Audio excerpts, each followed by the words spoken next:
But today is going to be another exciting edition of Things Hidden. I'm joined by Indian Bronson, who I met recently at the latest NatCon convention in Miami, NatCon 3, and enjoyed his thoughts and just a little brief interaction I had. And I said, hey, let's do a podcast together to expand on some of the things that you've been talking about. So welcome to the program.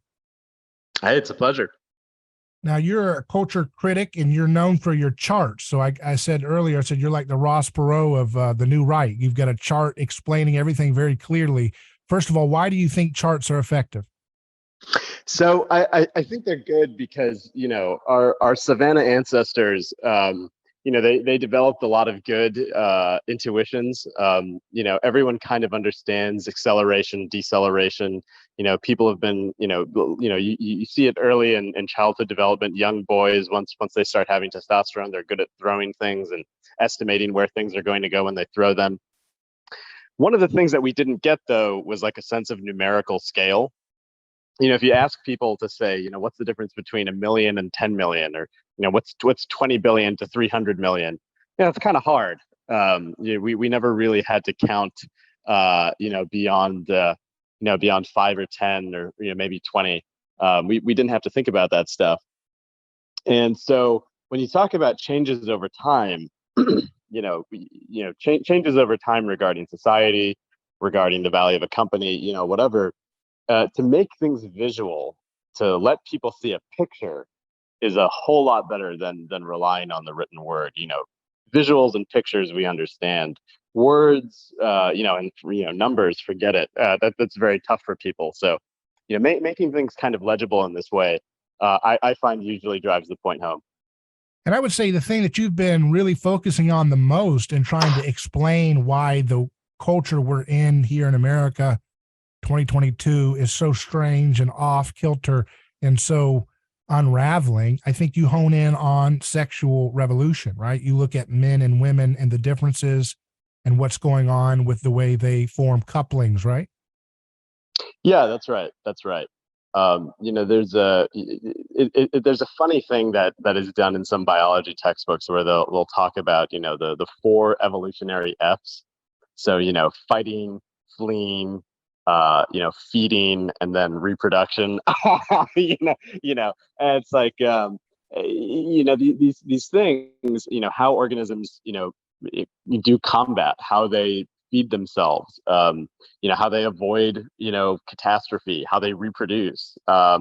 These are biological primitives. If an organism can't do these things, or if a species can't do these things, they're toast. They're not going to make it. And when you look at what's happened to humanity writ large, but the West in particular, we've basically destroyed our reproductive facility. You can look at extinction curves, and I have charts for this. You can look at extinction curves of bacteria in a body when we take antibiotics. And you can look at population graphs, just the decline in the birth rate of the Western world, but now actually the globe. And it's like, we're killing ourselves. And the scale of it and how bad it's going to be is not really appreciated by people. You think, oh, there are 8 billion people on the planet. That's a lot of people. And it's like, okay, how many of them are above the age of 60? My parents are above the age of 60. I love them, but people above the age of 60 are not, they're not the most dynamic individuals on the planet. When it comes to economic production, when it comes to, so if you have, let's say you even have, a fertility rate of 1.3. I'm committing a sin by using numbers instead of pictures, but this is an audio format, so forgive me. If you have a fertility rate of 1.3, a TFR of 1.3, in a century, your population will be reduced, to a third of its size, and that third that's remaining, they're gonna be old. They're gonna be old, and they're gonna be incapable. They're not gonna have the kind of economy that that really bolsters growth. They're going to be less than capable, much less than capable than you would expect. And you can see this even in age pyramids. Everyone, if your listeners are by a computer, if you're not by a computer, just remember this and Google it later. Type in age structure pyramid, and really look at different countries. And just, bear this in mind. Everyone above a certain age is just on the way out, right? If they haven't, if they haven't made great advances in science, if they haven't made great advances in art, although art is a little bit funny because sometimes you get great novelists at a later age. They're probably just there to support the youth. That's really the best they can do. They can provide family, political, social, cultural leadership, but they're not really driving society. People really driving society are between the ages of like 20 and 50. And if you look at these age population pyramids, it's not looking so hot for a lot of societies. And it's looking really good for a lot of other societies. And, what society you're in might surprise you. Because all of these effects of social, cultural, political leadership, they're on kind of a time delay. If things are really nice in your country, that's because people were putting in a lot of hard work 30, 40, 50 years ago. Right. And so, for us to have just broken reproduction and not examined it, I think it will, it'll be remembered by the humans that exist a century from now as one of the greatest catastrophes to have ever befallen the species. The meek shall inherit the earth. Yeah, or the Amish, I guess the Amish are pretty meek. My experience with them is that they're very humble, but also very, they're very self-respecting, assertive people as well. But yeah, no, it's wild, they're, a way to put this in perspective. Dalmatian. If you say the word Dalmatian to a lot of people, all they're going to think of is the dog. But Dalmatia was a place. Dalmatia was a kingdom. It's where the dogs are from, right? Dalmatians were a people. They had their own language. And they had spots too, like that too. My gosh. Yeah. No, they unfortunately they weren't. They looked kind of like modern Croatians, but they're all gone now. They died out. The language is dead. Prussians. Prussians were a people, and they were a people actually kind of distinct from Germans, and they're all gone. And sometimes this happens through assimilation. Sometimes, people just stop speaking one language and they start speaking another one, but sometimes they're just gone. And look at poor little Lithuania. Are there really going to be Lithuanians 2 centuries from now? It's kind of a tough road to hoe. But there will absolutely be Nigerians 2 centuries from now, right? And yeah, what's their average birth rate? Oh, I think it's 7. Wow. I think Nigeria is still at around 7. So what's Nigeria doing right that we need to think about if that's a big cataclysmic effect of civilization? Yeah. It depends also on the population of Nigerians. The Yoruba and the Hausa and the Fulani and the Igbo do not have, they don't all have the same TFR, but one of the things that shows what's the right thing to do, what are people doing correctly. You can see this at different points at different time periods because the sexual revolution didn't happen all at once, right? Once birth control pills were being handed out like candy, maybe in the 1980s to young women going to Pomona. That didn't really imply in Stone Mountain, Georgia, that living in sin was okay. Culture takes a while to travel. Technological comfort takes a while to travel. And so, what these societies are doing where they still have, intact fertility is people marry early. It's mediated by a social process where, once someone is of age as a man, once someone is of age as a woman, parents, family, friends, they all take an interest in getting this person married.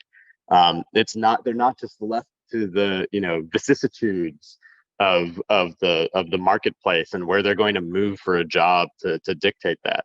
And that used to be how it was in the United States also. There's a Stanford study that looked at how people find their partners, and it looked at this for same-sex and opposite sex couples, gays and straights. And they have these beautiful curves showing the rise and fall of all of these different processes, whether people met in primary school or church or through family or maybe later through college, through coworkers, through friends. Maybe they met in a bar or a restaurant. Maybe they met online. You see all of these socially mediated processes that are very close and local to the home, very intimate ones. The church that you go to, the primary school that you go to, the family you're a part of. All of these start receding as you get the rise of friends and family, friends and coworkers in college, stuff like that. More and more enrollment in college, people being shipped off to college when they're 18. And then you see that fall too, and you just see the online numbers spike and go up. And that's the least socially mediated process there is, right? Right. You get the scale of software, which is why it's eaten everything. Mark Andreessen has this wonderful essay, Why Software Will Eat the World. Totally true. But the marriage rate plummeted. We went from, this kind of slow, early, intermediated process, close to the home, the school, the church, and we went to this super fast, high optionality, order a stranger to your bedroom like you would order Uber Eats, process. And in that time frame, marriage has just collapsed. Most births in the United States now, for basically everyone but Asians, happen out of wedlock, if they happen at all. And the ages are also completely out of whack. The out of wedlock births are happening at young ages, and the marriages are happening at old ages. Marriage and fertility are effectively disjoint in the United States. They mean two completely different things. And the only way to address this is to reverse it, is to basically end the sexual revolution. And I don't think you can do it as a matter of policy. You're not going to win an election, maybe, but let's be realistic. You're not going to win an election saying we need to end the sexual revolution. But I think there will be communities that basically redevelop taboos and say, okay, all of this stuff is crazy. Tinder is evil. We're not going to have any part of it. We're going to get our kids married. We're going to make sure that our kids are married, and they're not going to, go to college and debauch themselves. I think those communities will basically inherit the earth.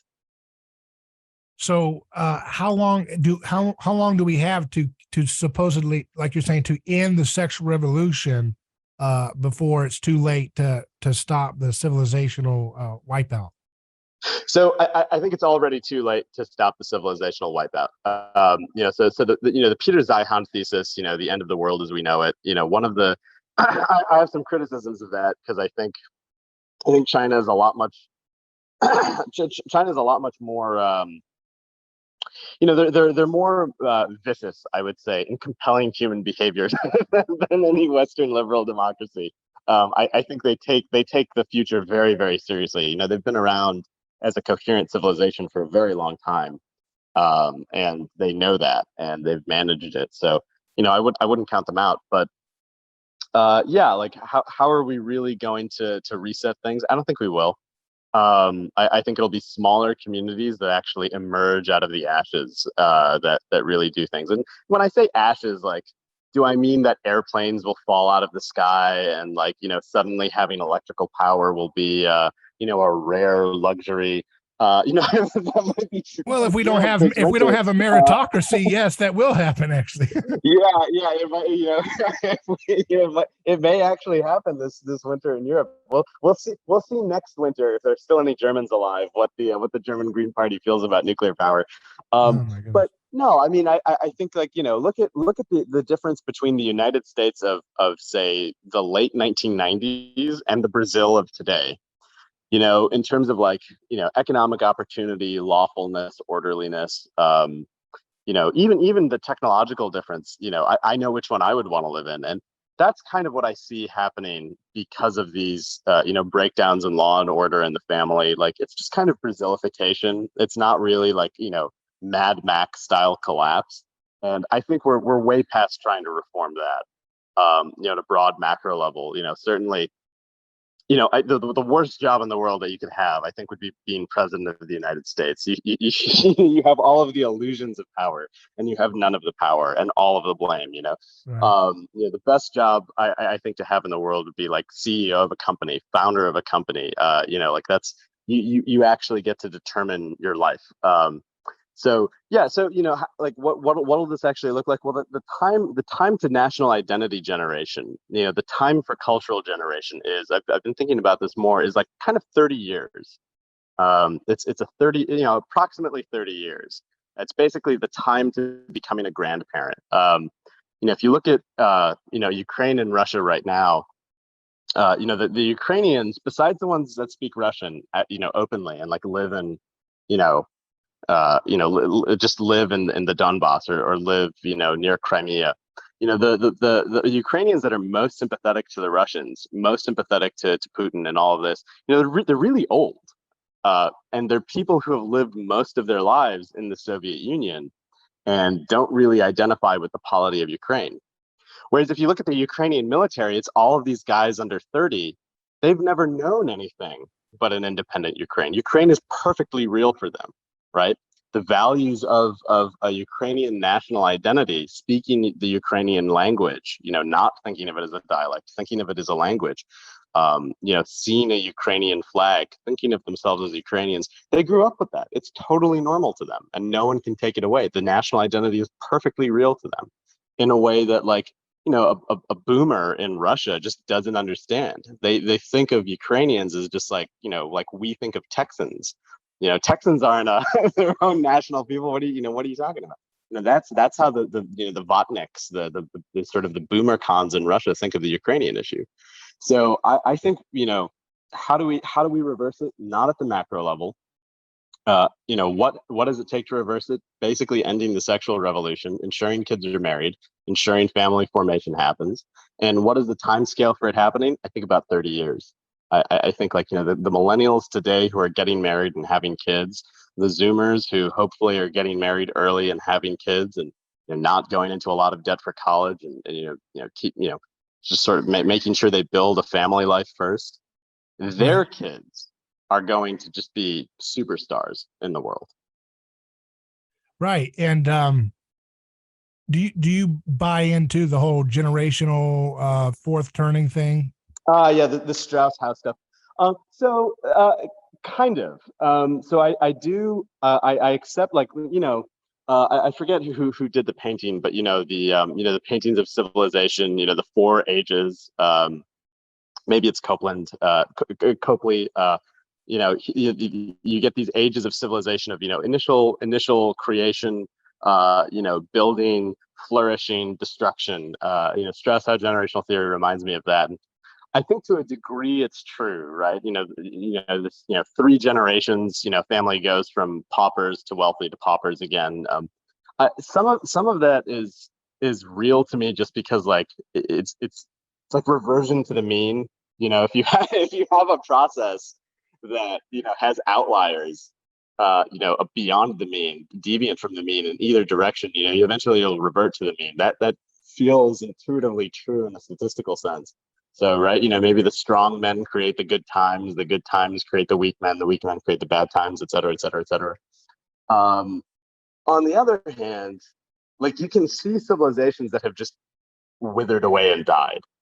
And you can see civilizations and institutions that are kind of still with us, actually, and are they're doing, maybe they're not doing great, but they're actually okay, and they exist and they're perpetuating onward.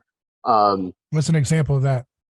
The Catholic Church. Is the Catholic Church capable of raising papal armies today? Probably not. But they exist. The Hashemite Kingdom of Jordan. They are actually capable of raising armies. They have one. You can meet. Well, you can't meet. I mean, it'd be very difficult. He has a lot of security. Probably, his agent probably doesn't book him for Star Trek anymore. But the Hashemite Kingdom has a regnant king, and he really is in command of its military. These things are possible. In a way, you could think of religions in this way, right? Judaism has not had an easy history, right? Israel is around again, through a lot of effort. So I do buy the generational turning theory, but I don't buy that you always have to ping pong between bad and good and we forgot these lessons, we have to relearn them when we go back. I think there are a lot of people that persist because they never forget the lessons, and they just may not be strong enough to apply them. They may be dominated by other forces, and then it looks like they've forgotten those lessons, but actually they still really hold on to their core. Let's talk about India. Do you think India will be rising in the next century as we continue? I do. I do. So this is again, I want to send people to the graphs and the charts. There's a hilarious map that was created. If you find if you Google toilets built over time in India, it'll probably come up. It's just like the percentage of households in India, in Indian states that have toilets, right? And so India, for this country, for as long as I've been alive, it's been this place where if we go visit my family or if we go visit our family friends, you enjoy more than a first world standard of living. It's just completely opulent, high tech, very comfortable. There are servants. Sometimes it's a little unclear if the servants are really servants or something else. It's just unbelievably luxurious. And then everything else is completely gross. It's just filthy. It's a slum. You don't want to go out there. It's dangerous, right? That had been my experience of India. And now, looking at India, it's like, oh wait, they're middle class suburbs that are like nice. It's like what happened? They elected an ethno-nationalist, religious nationalist government. That's what happened, right? They elected the Modi government, in the BJP, and they really have made impressive strides. And do now serious about their civilization. There's this guy Jai Shankar who's their minister, and he's probably the most capable statesman that I've seen from Asia in a very long time. And one of the advantages that he has that someone like Chen Weihua, the Chinese government troublemaker on Twitter, doesn't have is he's very articulate in English. And he has a very clear sense of India's civilizational destiny, which I think the Indian government shares. And so, this thing that happens to a lot of foreign powers where they get sort of baited into a great power contest like Russia, or they find themselves unable to advocate for their own interests on the global stage. India doesn't have that. Not only is India not going to commit to any kind of military conflict that could go badly for them, they're very, very defensive. They take a clear, non-aligned position. They're also really good at asserting their interests as a state, and then with the diaspora, because so many of them do speak English. I think there are negatives to knowing English. You can certainly, you get a much more woke population. The more of your citizens that speak English, the more of an attack surface your society has for terrible ideas. But having some English capability in the right minds, in the right hands, that's actually a very good thing for interfacing with the rest of the world. And they do have that, and they seem pretty committed to just bettering their people, bettering their infrastructure, bettering their people, building alliances. In the early days of the Russian-Ukraine war, and it's been repeated again with UN resolutions. It looked like India was going to get itself into trouble with the United States for not being on board with the program, and India very masterfully deflected all of that. Their energy minister in an interview with CNBC, he just talked down to the journalist and said, "Listen, my job is to get Indians." The best price of oil, not to buy Russian oil. That's not what we're trying to do. And I don't think Western liberal democracies are really prepared for that.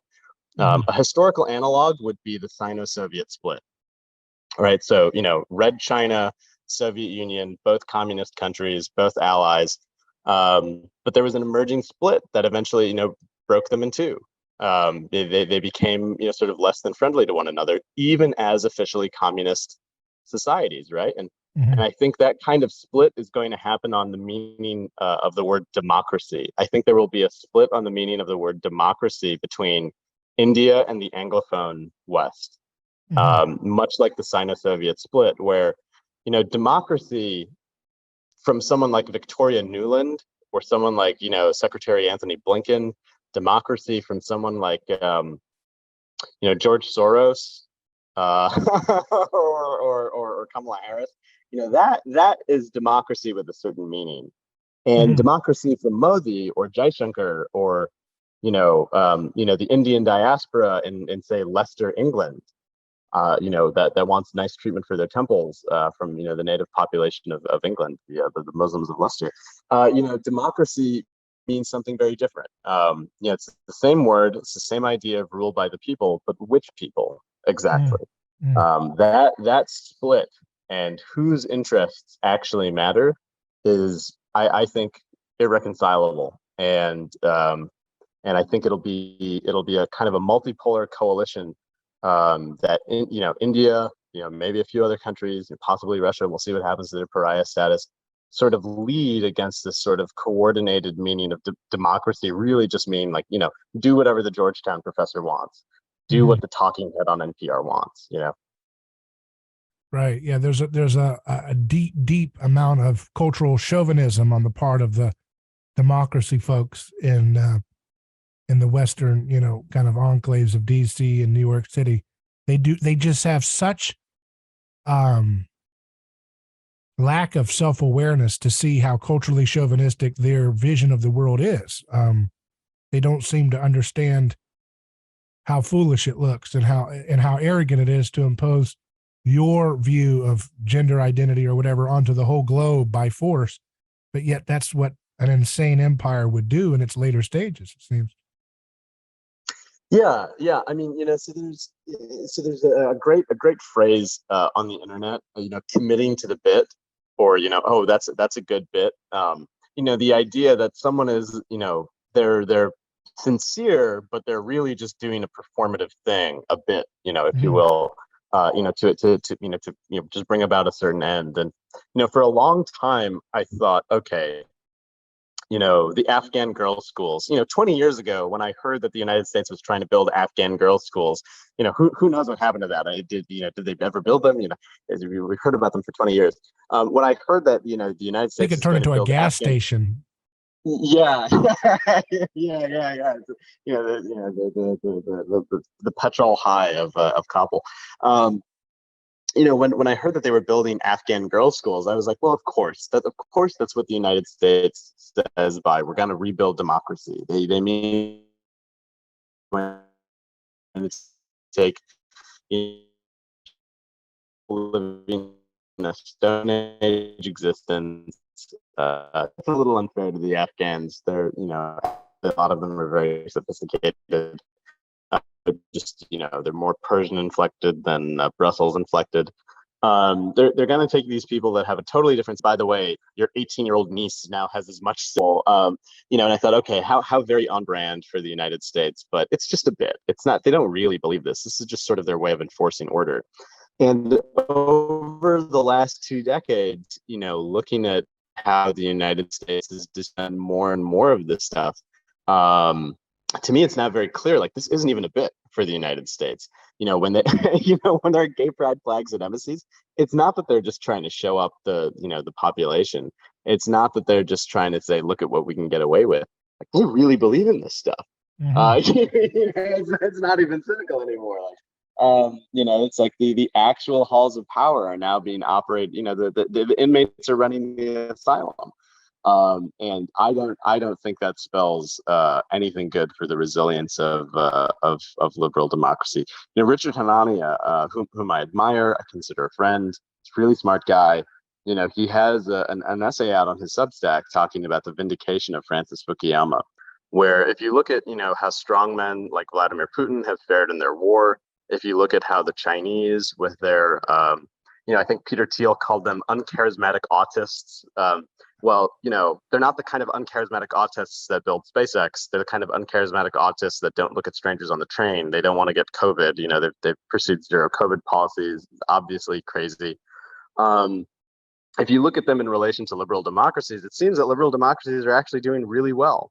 And the subordination of, the will to power in men for this, endless solution of, ever more sophisticated technical problems that you find in a liberal democracy. That's really, where we're headed. But I think he is wrong on this count. I think he is incorrect, because the inmates really are running the asylum, and the competency really is dropping in the United States. And unless Russia is truly abandoned by India, truly abandoned by China, I think the sheer amount of population growth that is happening in Asia, and Russia's a Eurasian state, the sheer amount of population growth, the sheer amount of talent, the will to live normal lives, the ability to reproduce themselves, the ability to have normal family relations, that's on the rise in these places, and it's on the decline in the West. But will And the the but will places, the but will the psychopath gender mutilators that want to impose their genital mutilation utopia around the world by force, will they blow up the world if they can't have it? yeah, so this is like, I had a tweet some months ago that was very, very, people either got it or they were just like, this is insane, this can't be the reason. But Putin highlighted it in one of his speeches, and so I like to think that maybe there's some speechwriter who follows Indian Bronson, but it's like, what's the real grudge of the United States against Russia? Is it that Putin's a dictator? We're friends with lots of dictators. The United States has many allies that are dictators. Is it that Putin backed proxy forces against us that hurt our allies? Well, Turkey's backing Azerbaijan, as they butcher Armenians. Turkey's not getting kicked out of NATO, so it's not that either. What is it really? What is the real dividing line between you're part of liberal democracy in Europe or you're not? And the West already has told us.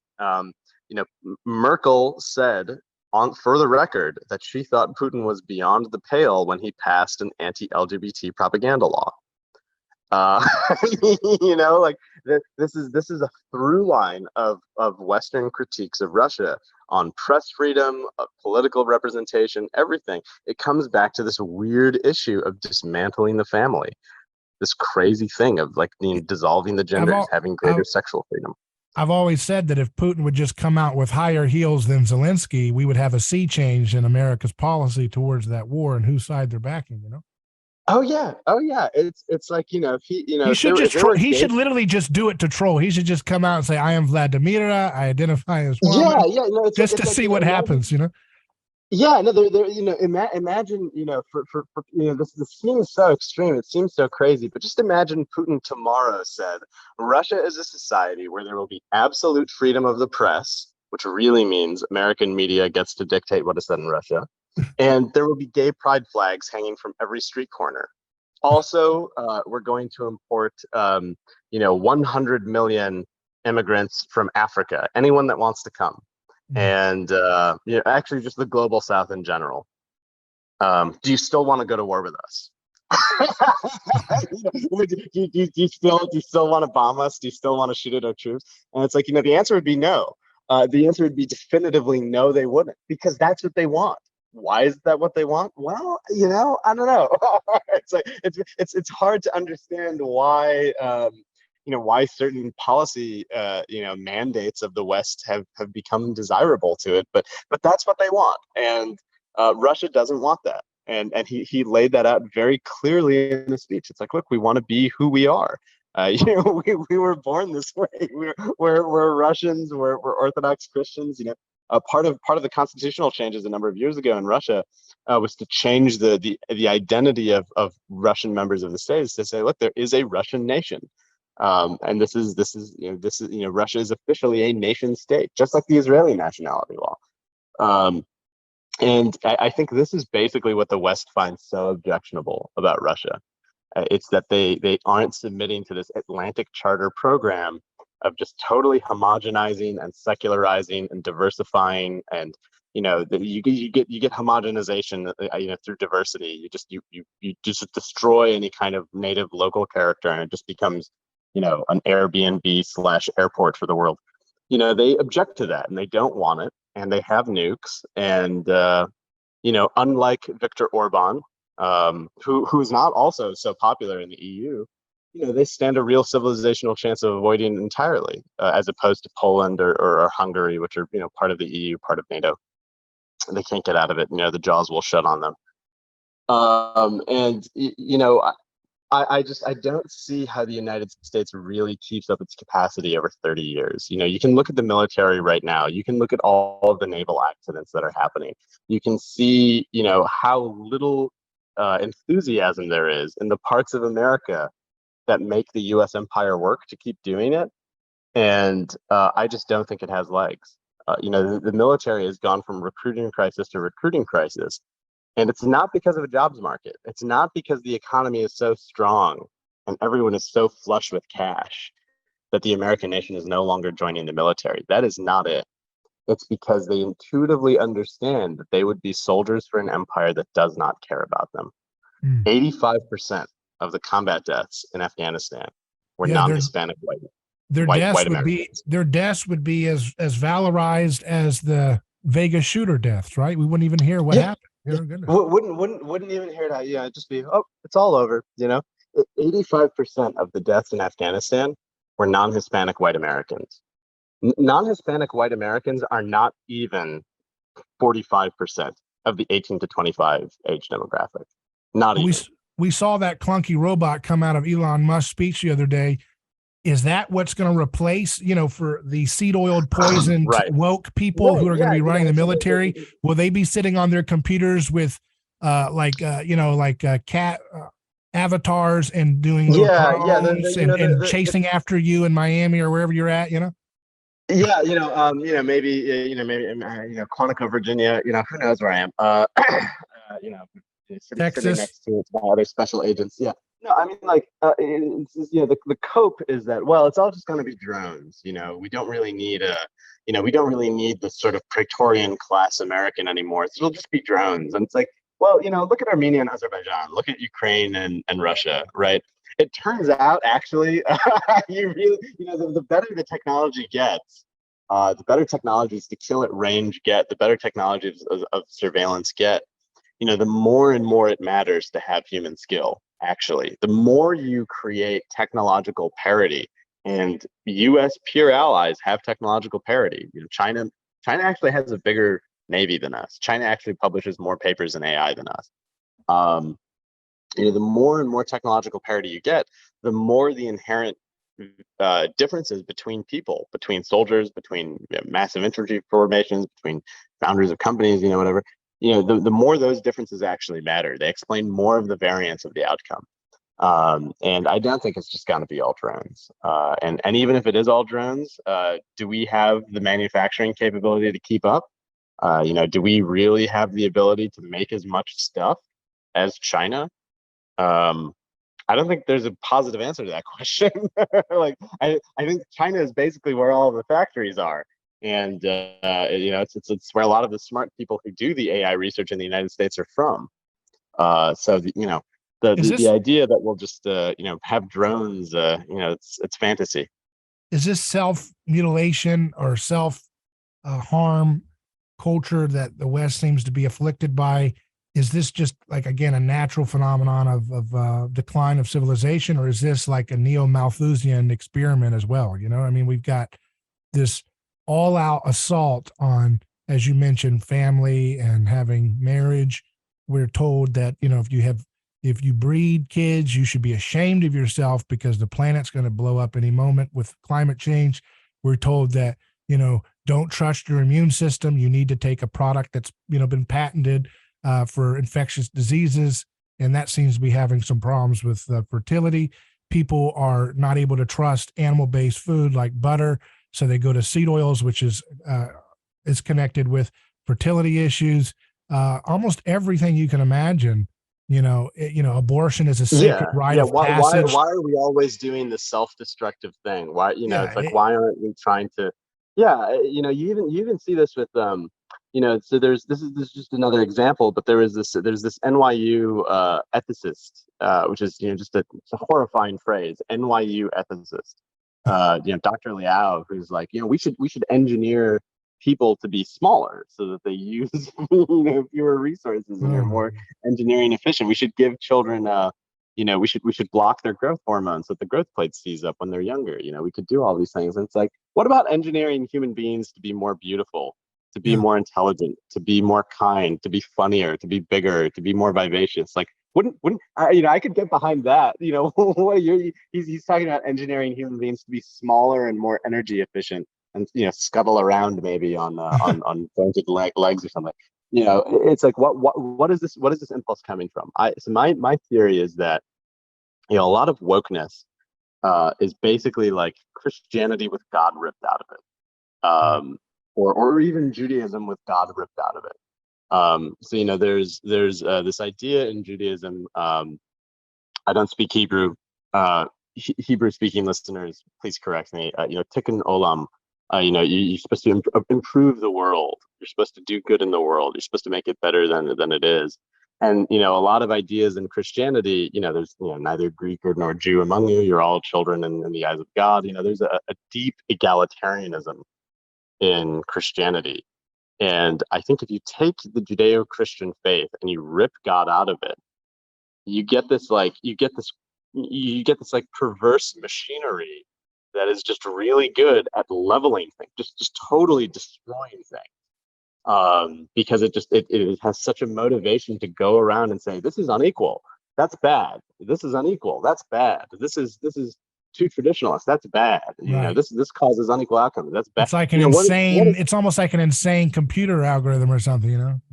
Yeah, it's like sometimes like people Terminator, talk about wokeness as a mind virus. I think of it as like a deformed computer program, like a crazed robot that someone typed in a code like make things good, make things equal, and like they just didn't upload the rest of it, and the machine just goes off, and it's like disparate impact. Can't have that. You got to get rid of the SATs. Like it's just, and we can't stop it. It's this crazy machine, and so we have to destroy it or get away from it.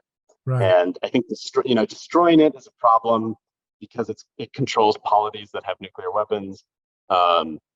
Reasoning with it is hard because it's like imagine your job is reasoning with AOC, right? Like just fucking kill like I just be like no thanks, right?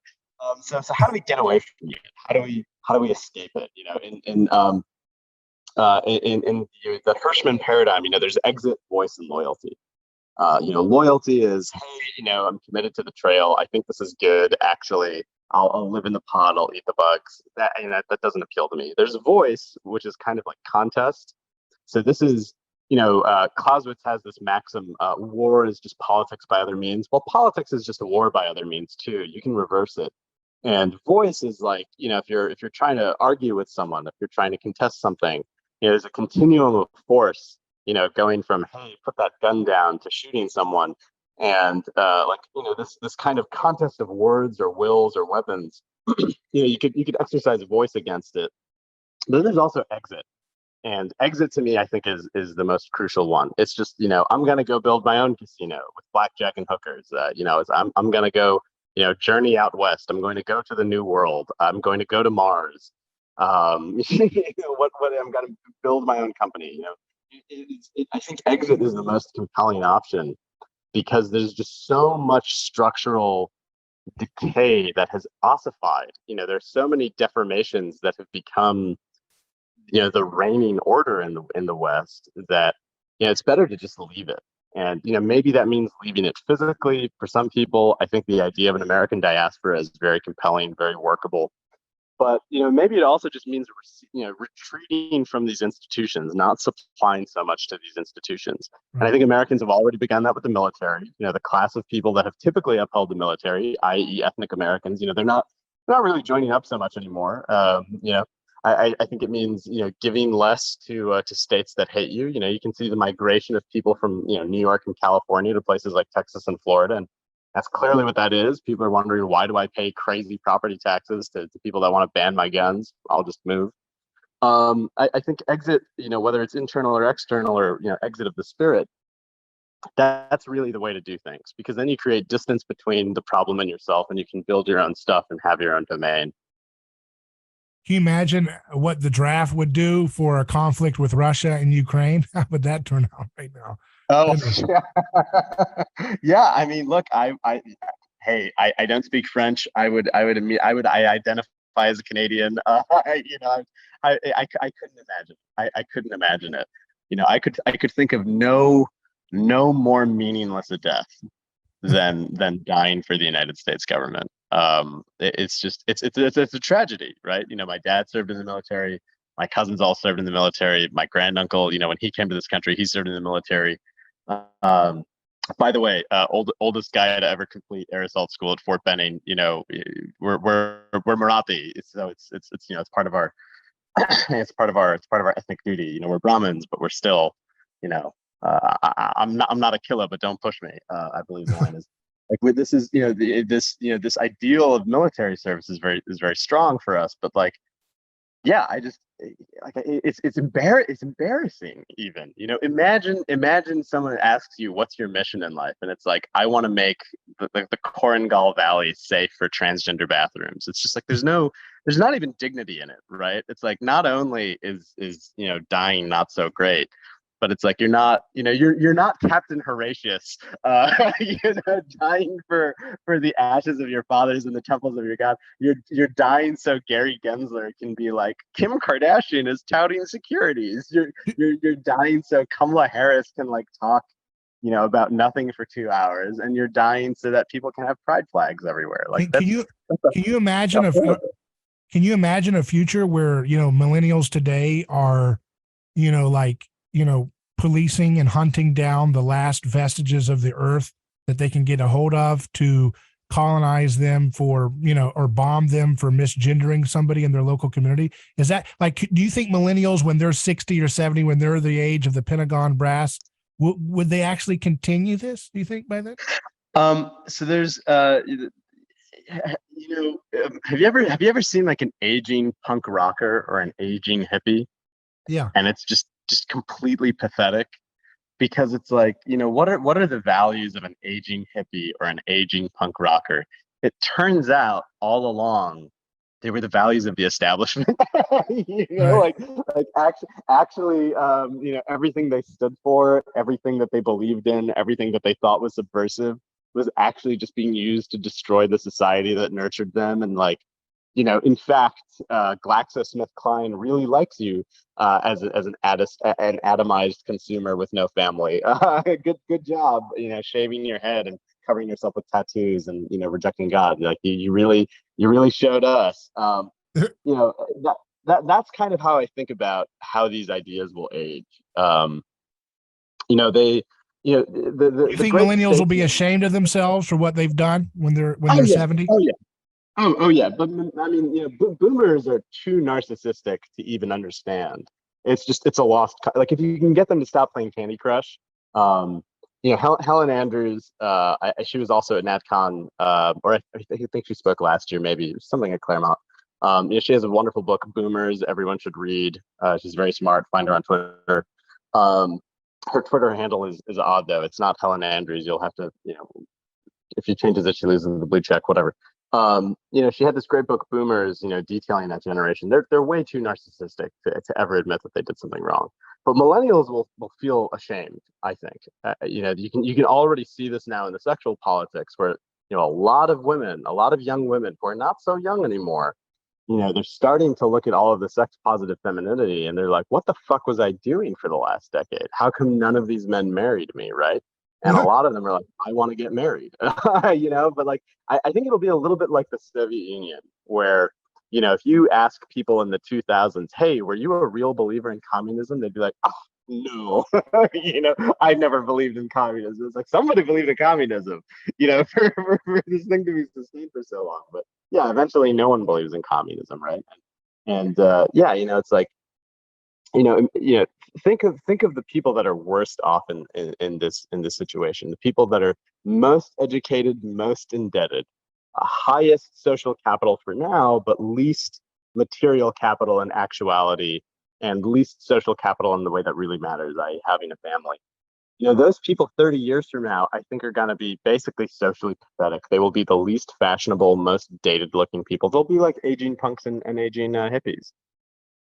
So a lot of these people are going to have the purple dye doesn't quite hold on anymore because the hair is stringy by then, right? Because of seed oil toxicity. So it's not exactly. It's going to look like the bad version of the Joker from The Dark Knight, but it's a woman, right? That's what we're dealing with. Yeah. I mean, you can see this in the in like the kind of the academics that go around, on college campuses, or at least they did, about a decade ago when I was in college. I first heard about transgenderism a decade ago, and I was just like, holy shit, this is gonna be everywhere, isn't it? Steve Taylor had the same observation. He actually wrote an article about it, World War Trans. It's like, what is the thing that comes after gay liberation? Well, it's gonna be this. Right. And the kinds of people who would come and like talk to people, have seminars, whatever. They looked like yeah, they were aging hippies, right? It's like they clear like you could tell that when they were younger, they wore less clothing, or they had more piercings, or their hair was dyed a different way or something, right? Now they just look like these gross shells of people. That's what's gonna happen to a lot of millennials who really bought into all of this stuff. Do you Look at think that they will try to like go nuts in terms of like, you don't think they would actually do something like a death penalty for man spreading or something, stuff like that? no, they're not. They're not going to have. They're not going to have that kind of power. They're not going to have that kind. So the great statesman Osama bin Laden once said, I'm trying not to get you in trouble, but I love that. The great statesman once said, when people see a strong horse and a weak horse, by their very nature, they'll like the strong horse. And think about all of the things that progressive liberalism has ultimately come to demand, right? Free love in the 1960s. You just imagine the nubile, virile youths of Yasgur's farm, making love at Woodstock, right? That turns into what?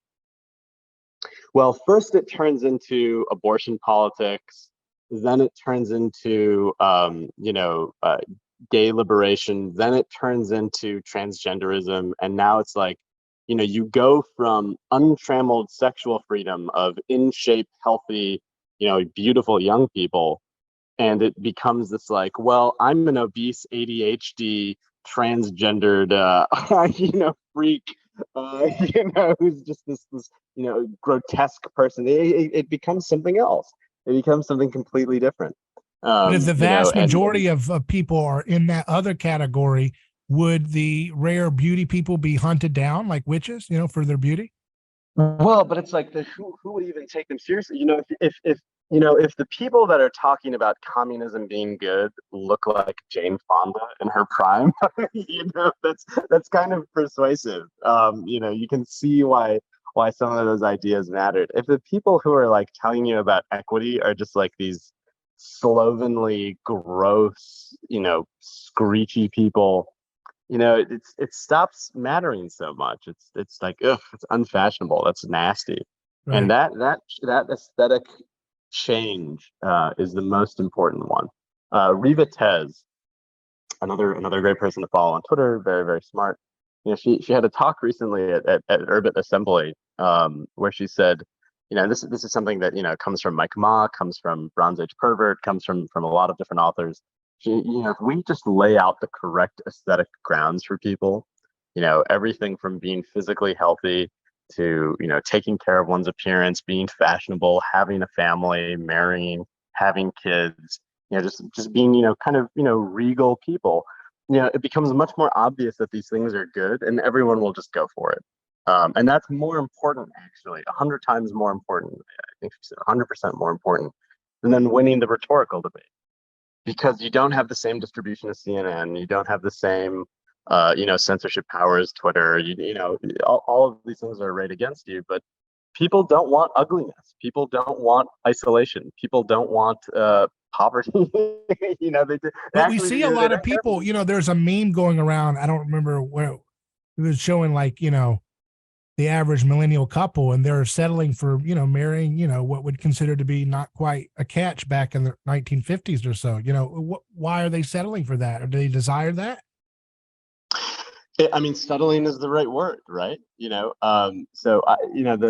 manosphere has produced, a variety of takes and a variety of people over the time it's existed. I remember the early days of the manosphere in like 2011.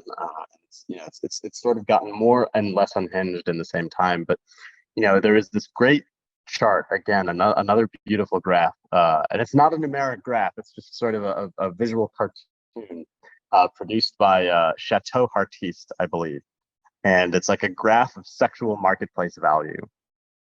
How appealing is an individual at a given age to the rest of the sexual marketplace? A woman to all men, a man to all women. And roughly the idea, which, you can kind of intuitively sense is true, is that, women sort of peak a little bit earlier than men. A 22-year-old woman is probably more attractive to most men than a 35-year-old woman, right? And clearly a 10-year-old is and a 35-year-old man, is taking care of himself, doing stuff, has a career, etc. That guy is actually probably more attractive to more women than like a 20-year-old man who's like, his voice is still breaking. He's like, it's like, what's he got to offer? And that 35-year-old is probably more attractive than like a 50-year-old, right? And so the thinking is that, well, as women sort of descend in sexual desirability and men ascend in sexual desirability, there's an intersection, and that's probably where the marriages and the matchmaking can happen. And I have some criticisms of this, but I think broadly that's sort of true. You want to get people at their peak desirability and get them to couple up. The ages of 35 and 20, are maybe contestable, but maybe not. And this idea of what how will the system evolve? Like, where will people actually settle? What kind of spouse will they find? It's like, if people are doing the right thing, they're getting the best possible spouse. If people are doing the wrong thing, they're picking last. Imagine being in I would never do this. No one should be part of an NFL draft league. People should not have anything to do with organized sports at the professional level. It's all propaganda. But imagine always picking last when you're forming a sports team, a fantasy football team, or even a real team, right? Picking last is bad. All of the good stuff has been taken, right? And so I think, the marriages that do happen for older millennials, I think will more often be marriages of convenience. It'll be more like people marrying their opposite sex roommate and less like trying to build a life together with someone they grow with. Do you think it's important for people to wait until marriage to have sex? Yes. And the reason I just are you building an app to help people do that? So it's something that I encourage as Indian Bronson. I wouldn't imagine that I have great sway over the masses. And we'll see what we can talk about Keeper also. It's a marriage focused dating app, matchmaking app. My advice to sponsored by Promise Keepers. No, nor is it sponsored by Oath Keepers. I can see the drone circling overhead. I don't know which group will get you in more trouble being affiliated with at this point. So maybe if it were sponsored by the Oath Keepers, it'd get a little wing waggle from the drone circling overhead. Paychecks on the way from Langley, guys.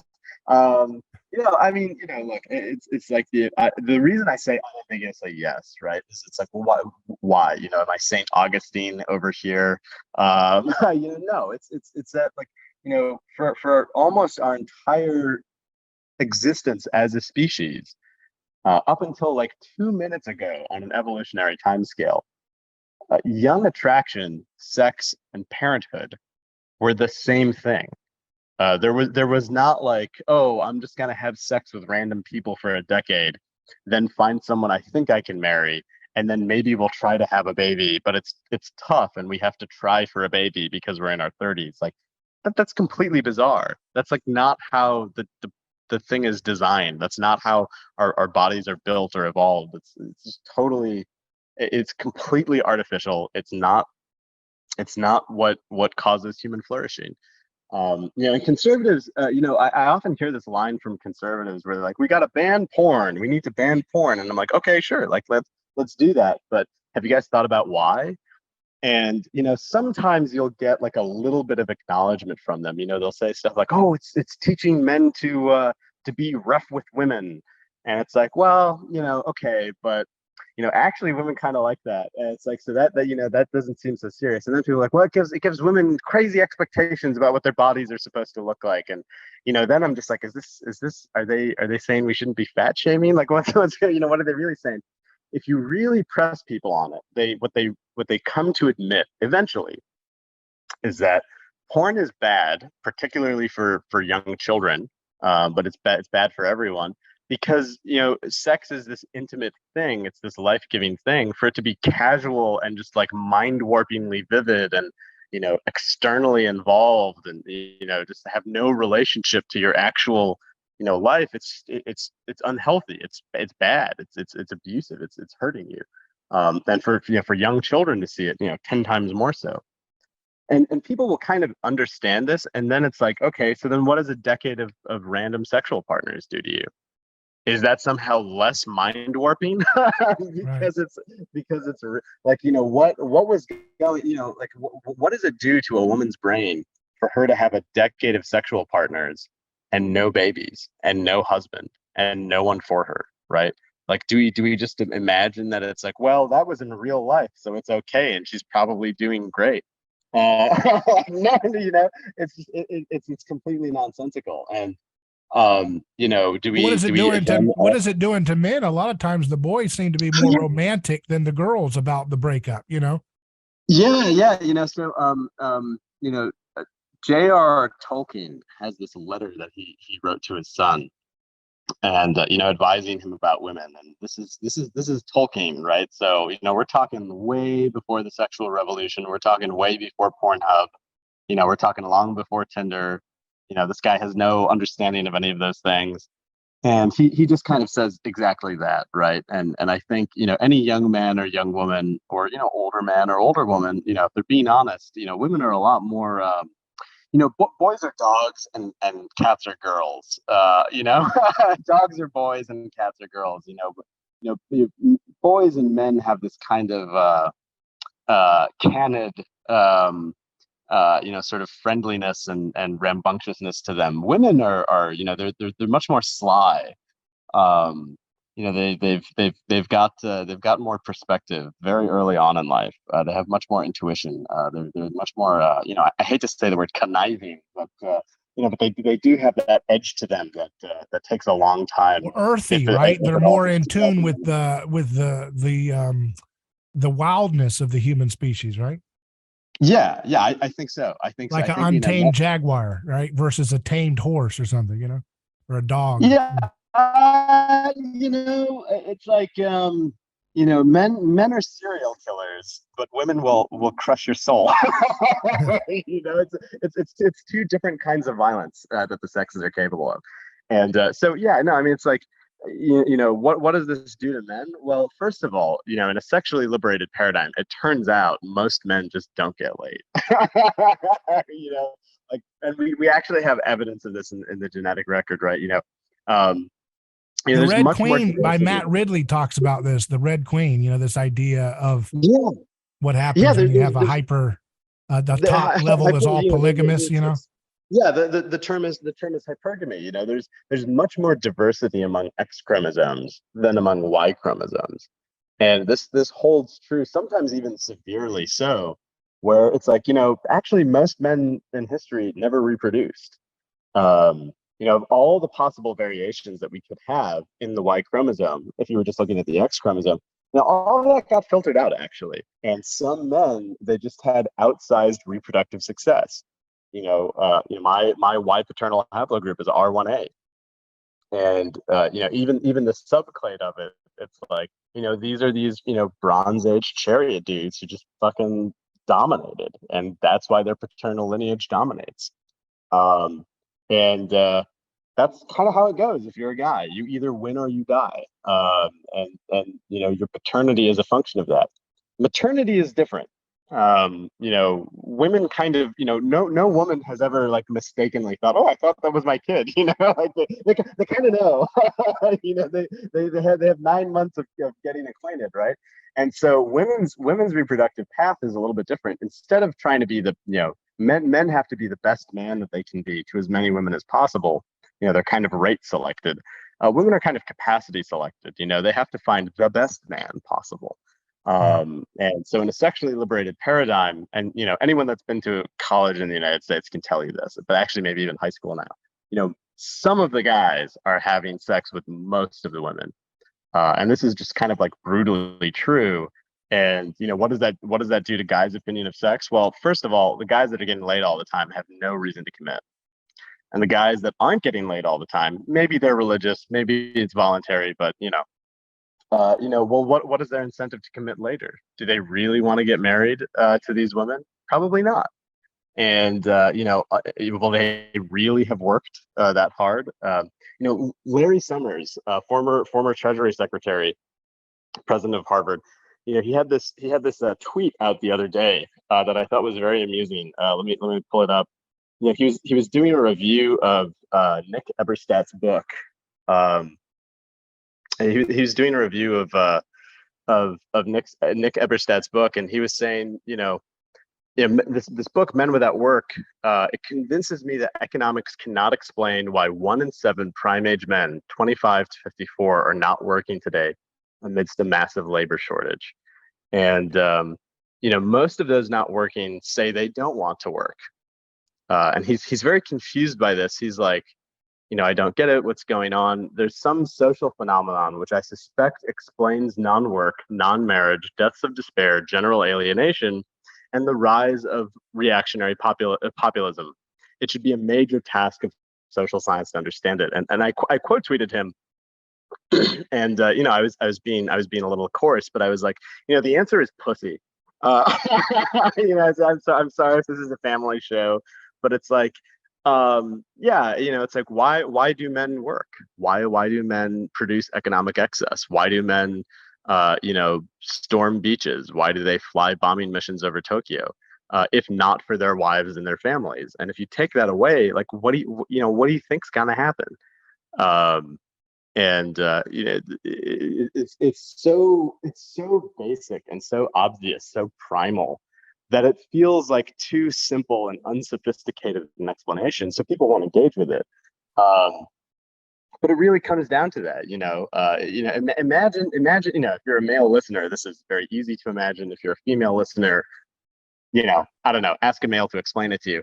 Imagine before you wanted to do something with your life, someone would cut your balls off. The only way for you to do something, I want to go to college. Okay, well, we have to cut your balls off. I want to start a company. Well, we have to cut your balls off. If that were the choice that you had, a lot of guys, it doesn't matter how talented they are, doesn't matter how much they want to work, they would just rather not have their balls cut off, actually. And we don't physically do that now, but we kind of mentally, psychologically, circumstantially do that to a lot of men, where they just live, the lives of eunuchs. And what kind of men are we going to get from this? Not men that produce civilizational excess, not men that are daring and bold. We're going to get men who do as men have done. They stop trying so hard. They stop trying to go to college so much. They stop trying to work so hard. They stop trying to defend the country. They don't really have anything to look forward to, because what do they have to look forward to, right? Yeah. And it's one of those things that it makes you wonder, how do we have a society again that can have the Wright brothers who can get up there and fly a plane when the New York Times says it's not going to work? Or, Nikola Tesla. Now, Nikola Tesla, he had girls coming after him, but he didn't get into that, right? He was focused on sexual transmutation, pulling that energy into his ideas. How do we have that kind of society again, where we can have a space for ambitious misfits and tinkerers that can really move society forward on a technological, physical basis?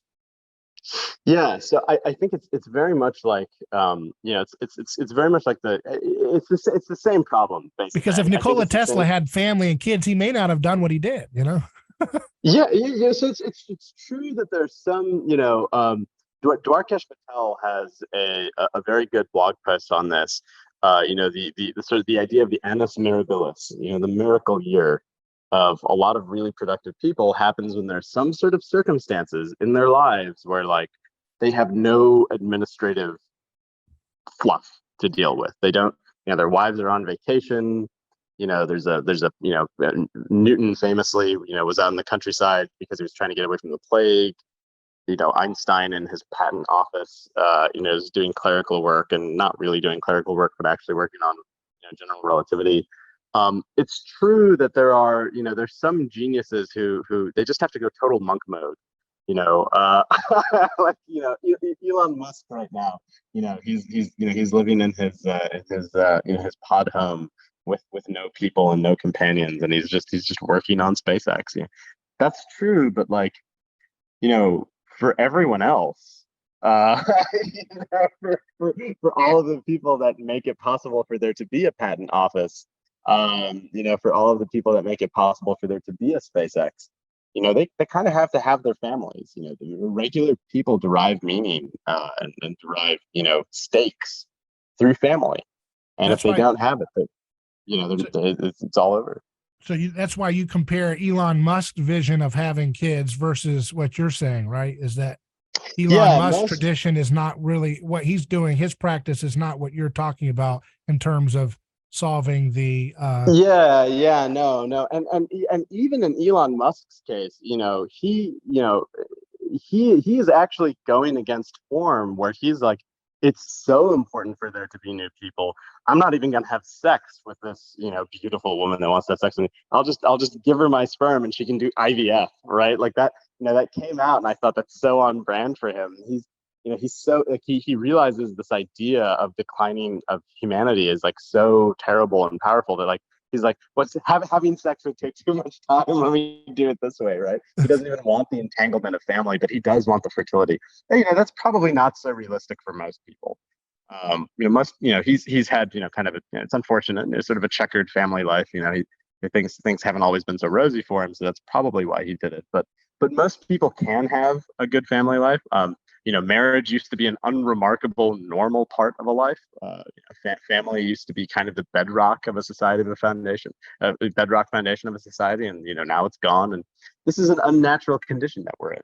And I think if we we can't at macro scale do it, but at a smaller scale, we can have communities that remove these artificial terrible things like birth control, like the idea of promiscuity being cool, like the idea Right. of abortion being okay. So how do we get more role models like Tim Tebow and stuff? I mean, he was a role model for a lot of people yeah, waiting till marriage. How do we yeah, cultivate yeah. more role And models like that for he was boys he was and made fun girls? of it, and but like his life is great. Look at Tucker Max, for instance, right? Tucker Max, I hope they serve beer in hell. Infamous author, right? And look at his life now.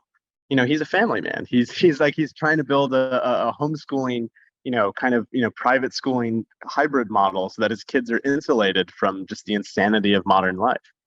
It turns out, human flourishing is like sort of simple, actually. It's like it's almost a solved problem, but we've convinced ourselves that, all of these new and modern things will work. And they clearly don't. And a lot of people just want to they want to give cover to their failures. They want to pretend that, this wasn't all just a terrible idea, because it would really, if you're an incumbent of this system, if you made your bones by supporting the system, and we realize the system is bad, that kind of means you sort of have to exit incumbency. If you're a Soviet commissar in 1985 and you really enjoy being that way, the fall of the Soviet Union is very scary to you, even if you know that the Soviet Union is bad. And so, partly it's like I think we just need to give a lot of these people an off ramp. Maybe we just extend an amnesty to every, like imbecile feminist. We're just like, look, hey, we won't hold it against you if you just like stop telling women to like go on OnlyFans. You just have to stop doing that though, and we'll give you an amnesty.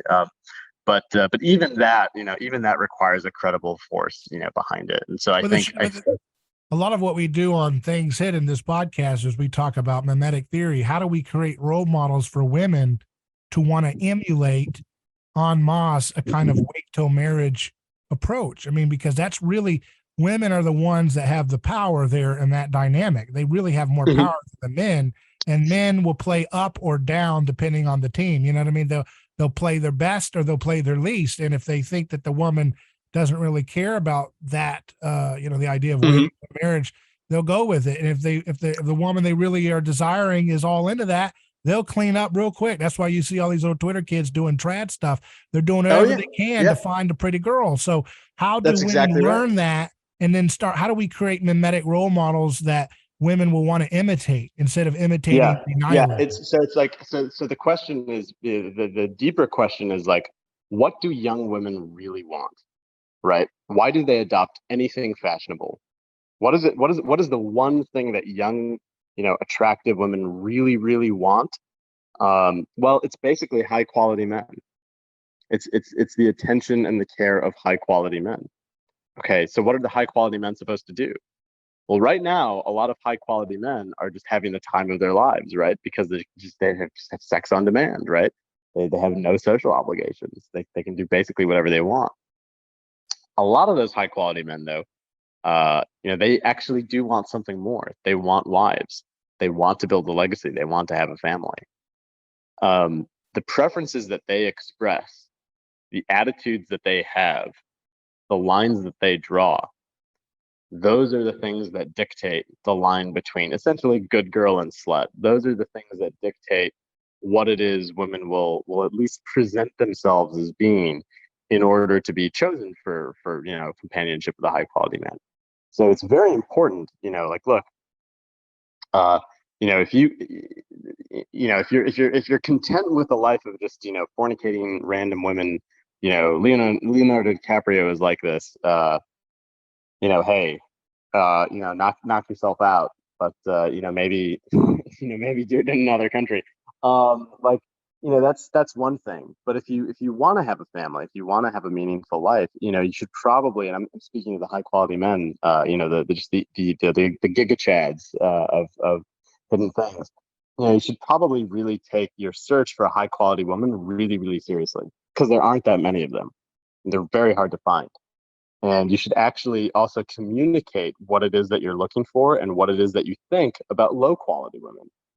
One of the things that is going to be very painful, I think, for millennials, for capital L liberals, is that it's impossible to valorize the good without disesteeming the bad. There's no real way to say that it is good to be a married person that is faithful to their wife, faithful to their husband, without saying that it's bad to be a homewrecker or an adulterer, right? There's really, you can't have it both ways.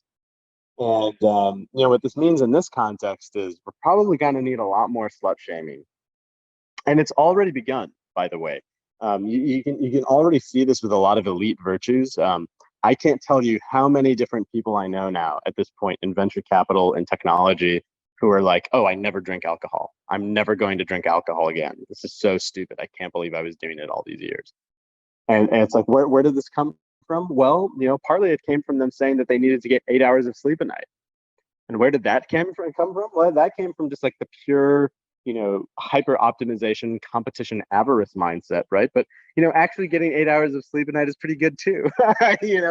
It's not just going to help you make better business decisions. It's also like good for your life in general because you're a human being. And so they're like, well, my Whoop monitor said that I can't drink alcohol, and it's like, well, there's some other things that happen when you don't drink alcohol. Your relationship to socializing changes too. Your values are a little bit different. And so I think a lot of these virtues of restraint, a lot of these virtues of pursuing a higher civilizational ideal, they will actually just percolate down from elite society because it'll be obvious that the people that are following them live better, happier lives.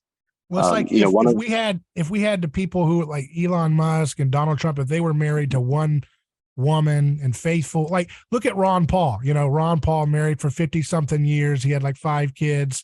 If people who were more charismatic and mainstream resonant, like these Elon Musk types and Donald Trumps, if they had married, if their brand was also like Ron Paul, one wife, faithful 50 years of marriage, well, 5 kids, it would trickle to millions of men imitating that. They would. Sure, but it's like baby steps. Before Elon Musk started tweeting about it, talking about the fertility rate was weird.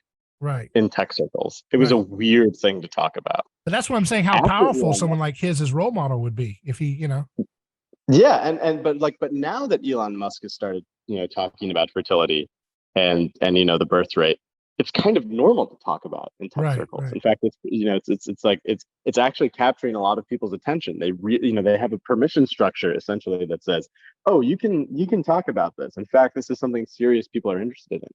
It would be great if Elon Musk could also go back in time and just like, have a more, leave it to beaverish family life. But at least he's done that. Donald Trump, before Donald Trump ran, no one was talking about immigration restriction seriously. And now that he ran, and served as a president, we'll see what happens in 24. Now immigration restriction is just a core part of having a populist national conservative, identity. And he really mainstreamed it. So, these things do get mainstreamed. And, the other thing that young women see, besides just their attraction to high quality men, the other thing is that there are women who are a little bit older than them, and they can just kind of see who has the better, happier life. Is it the woman that's single at 40 and she's like, an MD at a bulge bracket, bank? Or is it the woman that, is married to a really great guy and she has a big family, a big handsome family, and she's happy?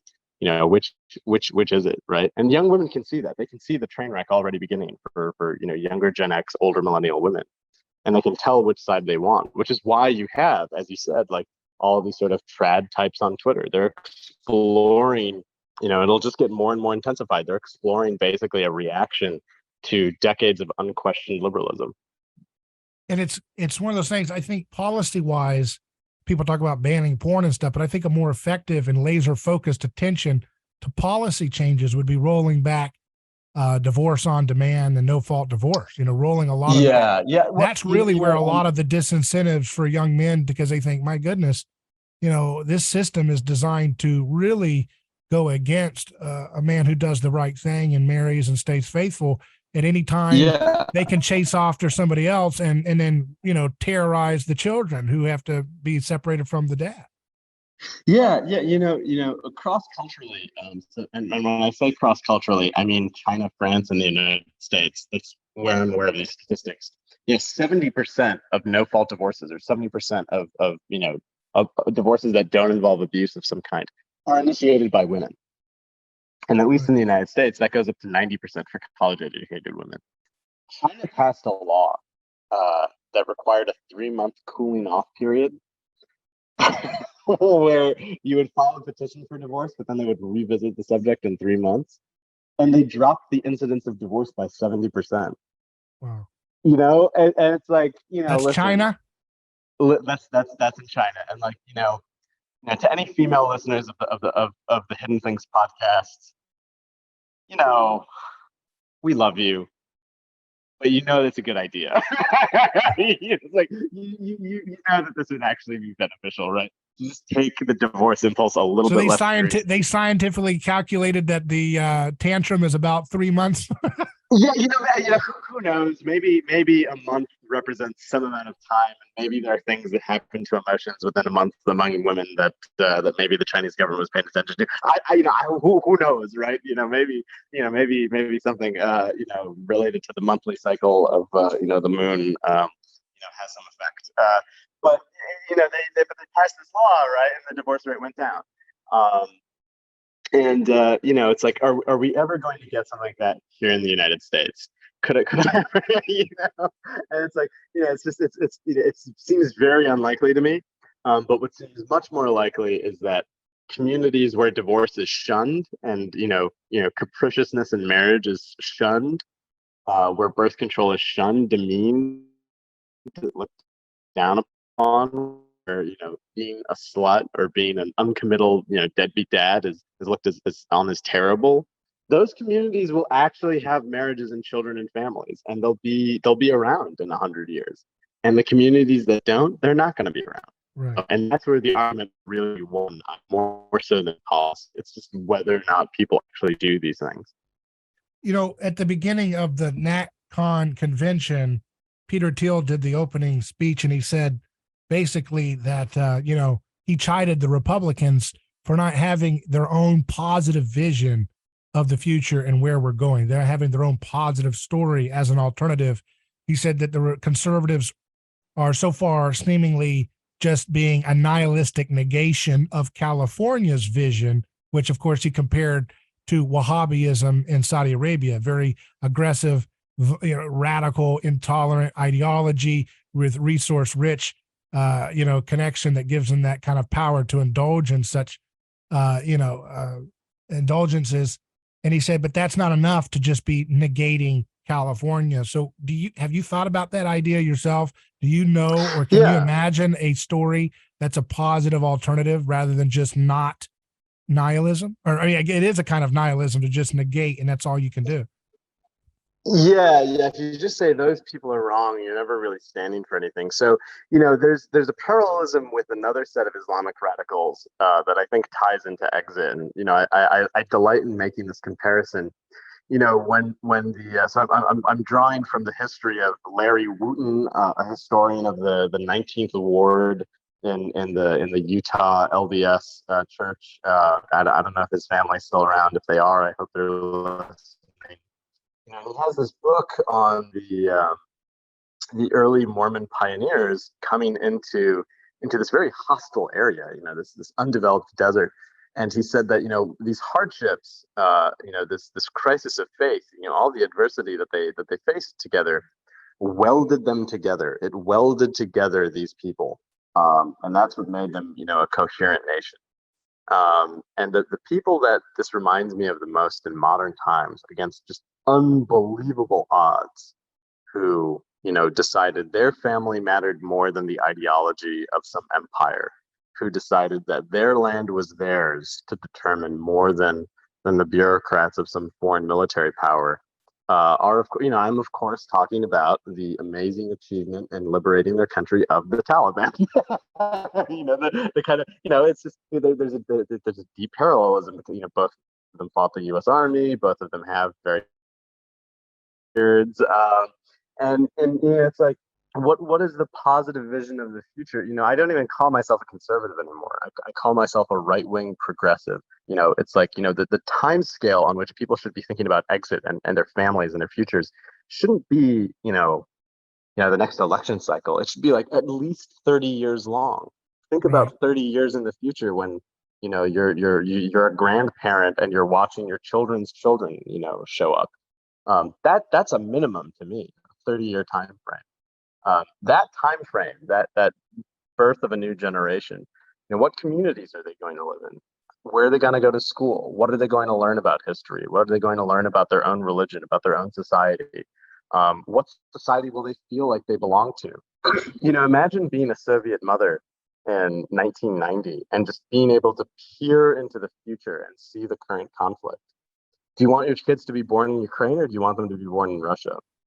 Do you align with the values of the NATO West, or do you align with the values of this weirdly newly Orthodox Russia, an unimaginable thing in just 1980 when you were 10 years younger? That is the kind of calculus that I think people should be making. They should be thinking about how their grandchildren will navigate the world. And for a lot of people, that means they need to find a spouse. It's very hard actually to have grandchildren if you don't have children. It's kind of definitional. And so, to me, that's why, like, the core thing, to figure out is basically, how do we couple people up? How do we get people married? How do we give people this stake in the future? Because I think, everyone can have, people can be like, we're going to go to Mars, and that form of exit will figure things out and society will be great. Or people can say, we're going to take over an oil rig, or we're going to build a charter city, or we're going to have a technological Sabbath, or we're going to do this and that to exit. I do believe in exit, but it's like, who are you exiting with? And one of the things that's very, beautiful about the story of the Mormons and actually, Western settlers in general in the United States is, you have these huge groups of people that would assemble in one place. And it wasn't the same group of people in the next place. The old people would die and there would be babies who were born. And it's like, but they still went on the journey to sort of support the people who would actually get to the new land. And it's like, we kind of have to adopt the attitude of being the old guy on a pioneer wagon, on the East Coast, headed towards Oregon, headed towards Utah. Our job is to just, do as much as we can to get this next generation to the promised land, to get them out of this system, to give them, as much perspective about why the system is so bad, and to help them build something positive in the future. And that's why it's crucial for us to have a vision for the future, not because we'll necessarily even get to experience it. As well said. And talking about a guy who saw a vision into the future, here's a quote: "I have come to ignite a fire on the earth, and how I wish it were already kindled, but I have a baptism to undergo, and how distressed I am until it is accomplished. Do you think that I have come to bring peace to the earth? No, I tell you, but division. From now on, 5 in one household will be divided, 3 against 2, and 2 against 3. They will be divided, father against son, son against father, mother against daughter, and daughter against mother, mother-in-law against daughter-in-law, and daughter-in-law against mother-in-law. That's from Jesus in the Gospel of Luke. And I think that's kind of what's happening, like what we're experiencing kind of in some sense, right? It's this idea of like the dissolution of these old structures of community and family and hierarchy are kind of being shaken right now, to put it mildly, right? And you're having, I mean, I've been saying for some time, we're going to be the next frontier of the woke project will be, of course, to liberate and emancipate children from their parents completely, and that will come with the franchise, making the vote 10 years old, you can vote, and they're going to try to keep going because they have nowhere but to go against every boundary of differentiation.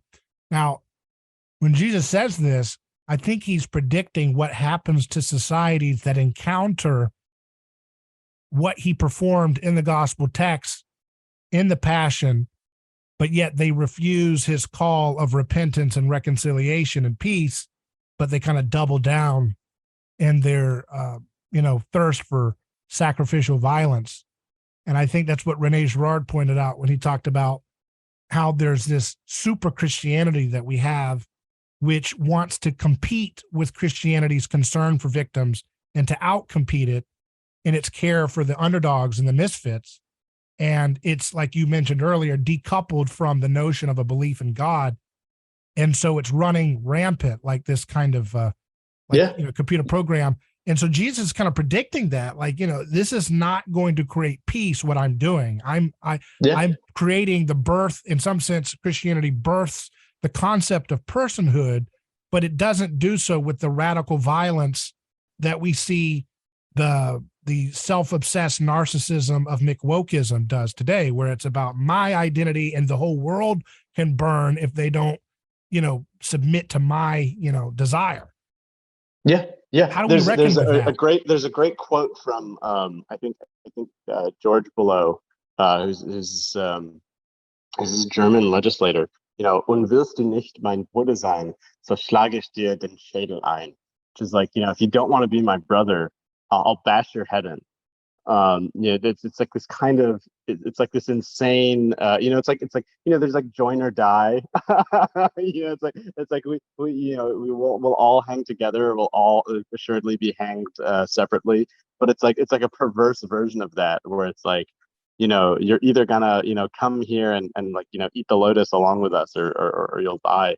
And that's the calculation they've given us. And so I think the only, can we defeat this crazy robot of wokeism? It's like, I think defeating it, really doesn't mean besting in combat. I think it means building, something else a part of it, and pulling the chair out from under it, basically. Do you think that if Christian, so one of my overall theses of this time is that wokeism and all this stuff is somewhat of a byproduct of our militarism and our empire and our constant, our violence that we have continued around the world. And as a Christian, that's in rebellion of Jesus. So he talks about, the Bible talks about the gospel, and it talks about the revelation of the scapegoat mechanism. Because you mentioned mechanism, computer program, that's good with this framework, which is if you destroy the scapegoat mechanism, it's a stumbling block for cultures that encounter that story. The stone the builders rejected becoming the cornerstone.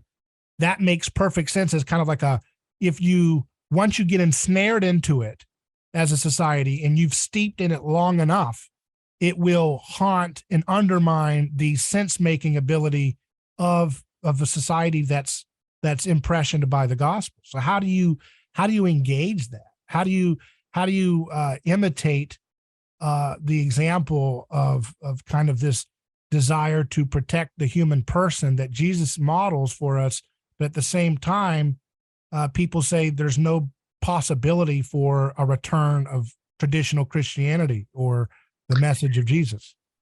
Well, you know, okay, so I'll offer this, so like, I'm sure it's, maybe it's obvious to your listeners, maybe it's not.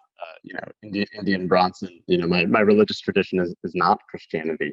It's Hinduism. I'm like an unreconstructed pagan. I literally worship. I pray to Jupiter. I prayed to Jupiter this morning. Okay, Right. that's the guy. I may have fooled you with the, my elocution in American accented English, and references to pop culture, but surprise, we're talking Bronze Age religion. Okay, so there's in the Bhagavata Purana, which is one of Hinduism's texts, the Srimad Bhagavatam. There's a series of cantos describing different ages, yugas. And if your more right wing listeners will know where I'm going with this. Well, one age, one yuga is called the Kali Yuga, and this is the age of darkness that is coming. And it's like, what are the features of the Kali Yuga? Well, basically atheism, a lack of devotion for the gods, a lack of devotion for the family. I'll read you. This. This is an English translation. In the Kali Yuga, wealth alone will be considered a sign of a man's good birth, proper behavior, and fine qualities. Law and justice will be applied only on the basis of one's power. Men and women will live together merely because of superficial attraction, and success in business will actually depend upon deceit. Womanliness and manliness will be judged according to one's sexual vigor, and a man will be known as a brahmana just by wearing the sacrificial thread. Just a superficial sign of religiosity. A person's propriety will be seriously questioned if he doesn't earn a lot of income. A person's spiritual position will be ascertained merely according to superficial symbols, and on that same basis, people will change from one religion to the next. As the earth becomes crowded with a corrupt population, whoever among the social classes shows himself to be the strongest will gain political power. Losing wives and properties to such rulers, who will behave no better than thieves, citizens will flee to the mountains and the forests. Harassed by famine and excessive taxes, people will resort to eating. They give a description of food not really fit for people. Flesh, wild honey, fruits, seeds. Struck by drought, they'll be ruined. The picture given of the Kali Yuga, it's like, well, why do these yugas even turn? It's just sort of the order of things. It's a little bit like the Strauss-Howe generational theory. It's like this is just part of the design of the universe. It's just part of what happens, not really because of man's fallen nature, but because this is just a natural cleansing. But it does end. It does end. In the Hindu tradition, Kalki, an avatar of Vishnu, is the personhood who ends it. He brings order to the earth. He destroys all of the evildoers. What will the resurrection be like? What will the second coming of the Lord be like? I don't think there's any.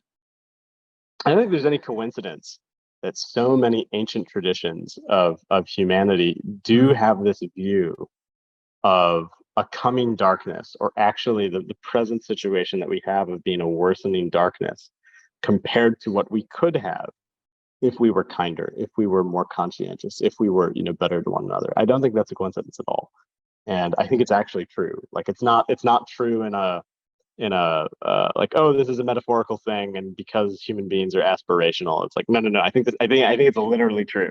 Like Right. demons are real. Some of them are on TikTok. How do we get out of this? How do we what is the hope for the future? I'm very hopeful. I'm very optimistic. I don't think degradation and death and sinfulness is a natural or permanent condition for humanity at all. I don't think that's what the gods, sorry, I understand this is a Christian channel. I don't think that's what the gods, No, it's what God has intended for us. And no, I think it's I don't important. think that's I what we're think right. that, but see, I think this is exactly where the conversation needs to go. I think we need to strip the veneer. I know this is like for some of my audience knows what I do, but for some people in the audience may be like, oh, I thought we were doing like simple, talking about what we hear on Twitter about, family decline, and now your guys are quoting ancient texts at one another. What is going on here?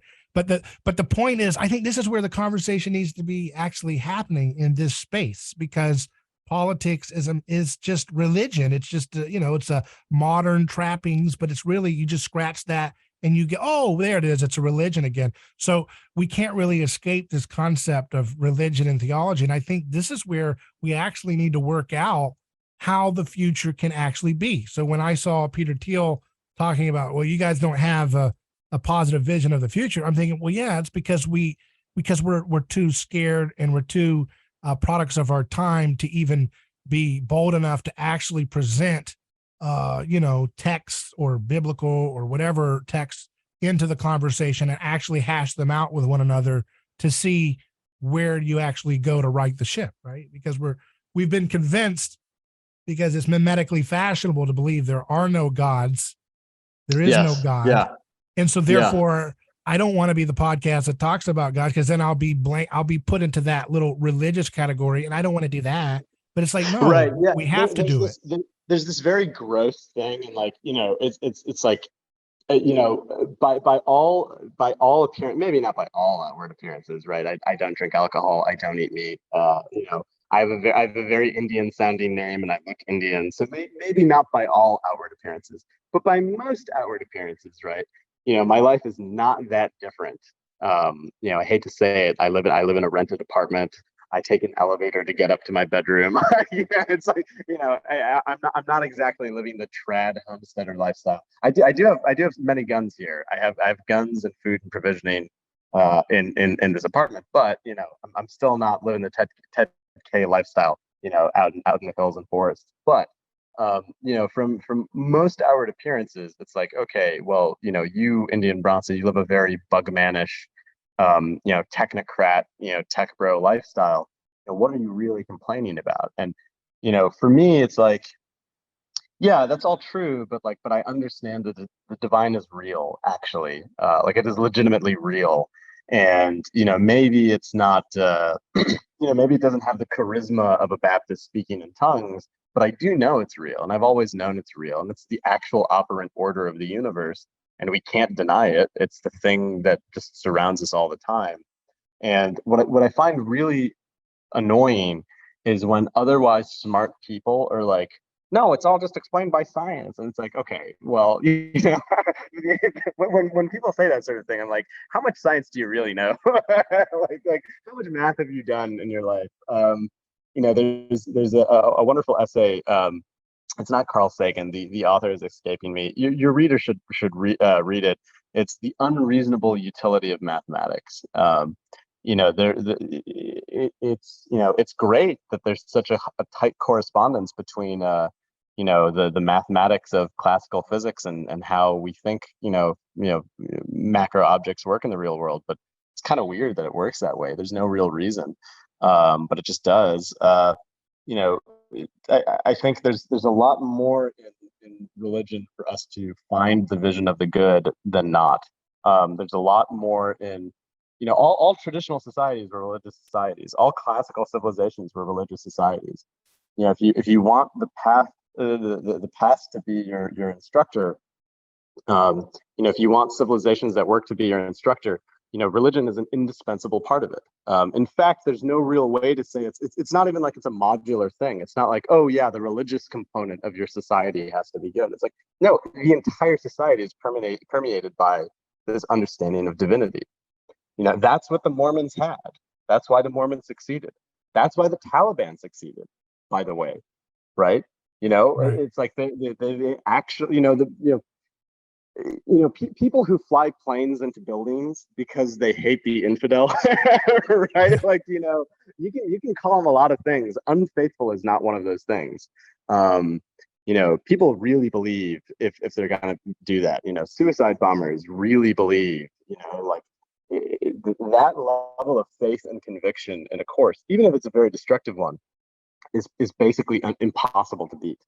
And it's like, what will give us that faith and conviction again in ourselves and plotting a positive vision? I don't think it can be secular.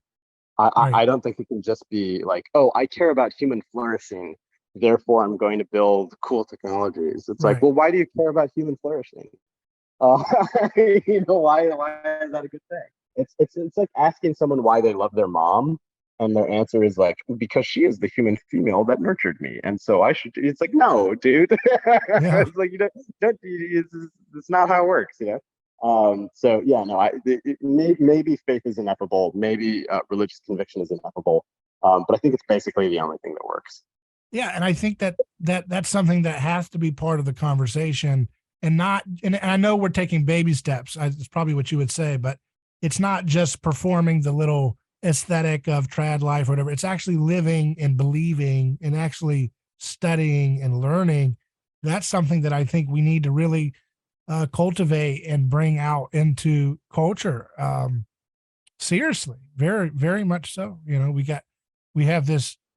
Um, and I think that having people wrestle with you know, a vision of the future, I think that's kind of where we need to go. I mean, as a progressive, you would believe that history is going somewhere, right? Or is it going somewhere? So I call myself a right wing progressive, but I don't subscribe to the Whiggish, the Whig history notion of an arc of determined history. But I do think that there is progress. I think there's a timeline on which you have to make decisions. Um, and I think that you don't have an infinite amount of time to make decisions, and there is a course that societies take as a result, just like there's a course that lives take as a result. I don't believe in total, absolute predestination of all activities and all things on earth. I believe in responsibility.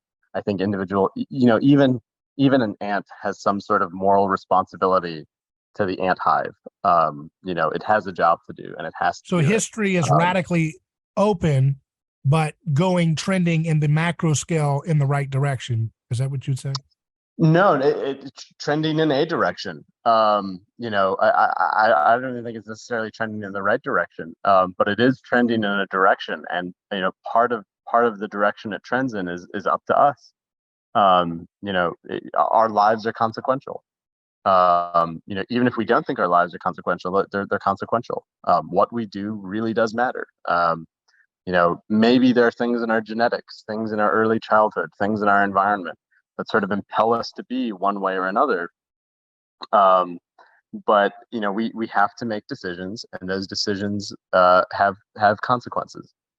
And those consequences are moral in nature. Um, and so I think there is progress, but it's just forward motion. It doesn't tell you about whether it's on a good path or a bad path, but it is moving somewhere. And so when I look at this is actually the main beef that I have with, I think, the typical formulation of progressives. They tend to conflate technological progress with social and moral progress, and it's like, okay, maybe databases have gotten better, and maybe screens have become higher in resolution, but something like OnlyFans, okay, that's progress, on a different moral arc, I think, than creating cell phones, and smartphones, and they conflate the two. And I think conflating the two is self-serving for them and kind of dangerous for people like us, because then you get people who are like, well, we just need to throw away all of the technology. The technology is what's causing this. And it's like, well, maybe not. Look at the Amish. The Amish are, basically the Amish are the smartest Americans. It's like, they looked at all of these technologies, they looked at a changing world, and they were like, okay, hand drills, that's cool. Jet airplanes, gee, I don't know, man. Like they actually soberly evaluated these things. There's if your readers Google Gelassenheit, they'll find a chart. Or actually, if you just type in Amish technology chart, that's probably an easier way to do it. If you maybe Ordnung, Ordnung, there are these different orders among the Amish, and they have different. There's a literal chart, and you can see it's like, oh, the Bruderhof do it this way, and the Southeast Dutch do it that way, and like, not all of them have the same technological taboos. some Amish use washing machines. Some Amish use cars. Some Amish use phones even. But they use them in a way that I think is very different than how we use them. Is there a the phone is, correlation with the rise of washing machine use and feminism in those Amish communities? not that I'm aware of, but some of them don't, because they think that it is actually good for women to wash clothes. Like that is like the literal, like they're just like, no, it shouldn't be so easy to just do your laundry. It shouldn't be so easy to make your food. Or like if they use a phone, right? Like the phone is used as an appliance, and it's like, okay, well, I'm not using a phone, so it's going to be often in the cupboard because, you know, I'm not using it right now. Kind of like the way we would treat a printer. And they're some of them use power showers. Some of them rely on baths. It's like they have all these differences, and it's like, you can see the fertility differences. You can see which ones are being fruitful and multiplying and which ones aren't. You can see which ones are losing members and which ones aren't. And it's clear to me that like our choices about which technologies we use and which we don't and how we use them are hugely impactful. And it's like, are you in line with God's law or are you not? Because if you're not, you'll find out that you're not in 30 years when you don't have a civilization anymore. And if you are, you'll find out in 30 years when you do have a civilization. And actually, your intuition, your God-given impulses and instincts, and how you feel about things. People. I think generally people actually know what the right thing to do is. Shame is a good guide. Feelings of guilt are a good guide. Whether or not you think your ancestors would be proud of it is a good guide. Mormons, again, I'll bring up the Mormons. They have this very fun phrase, which is slightly agrammatical. Choose the right. Mormons are supposed to be, they're always supposed to be CTRing.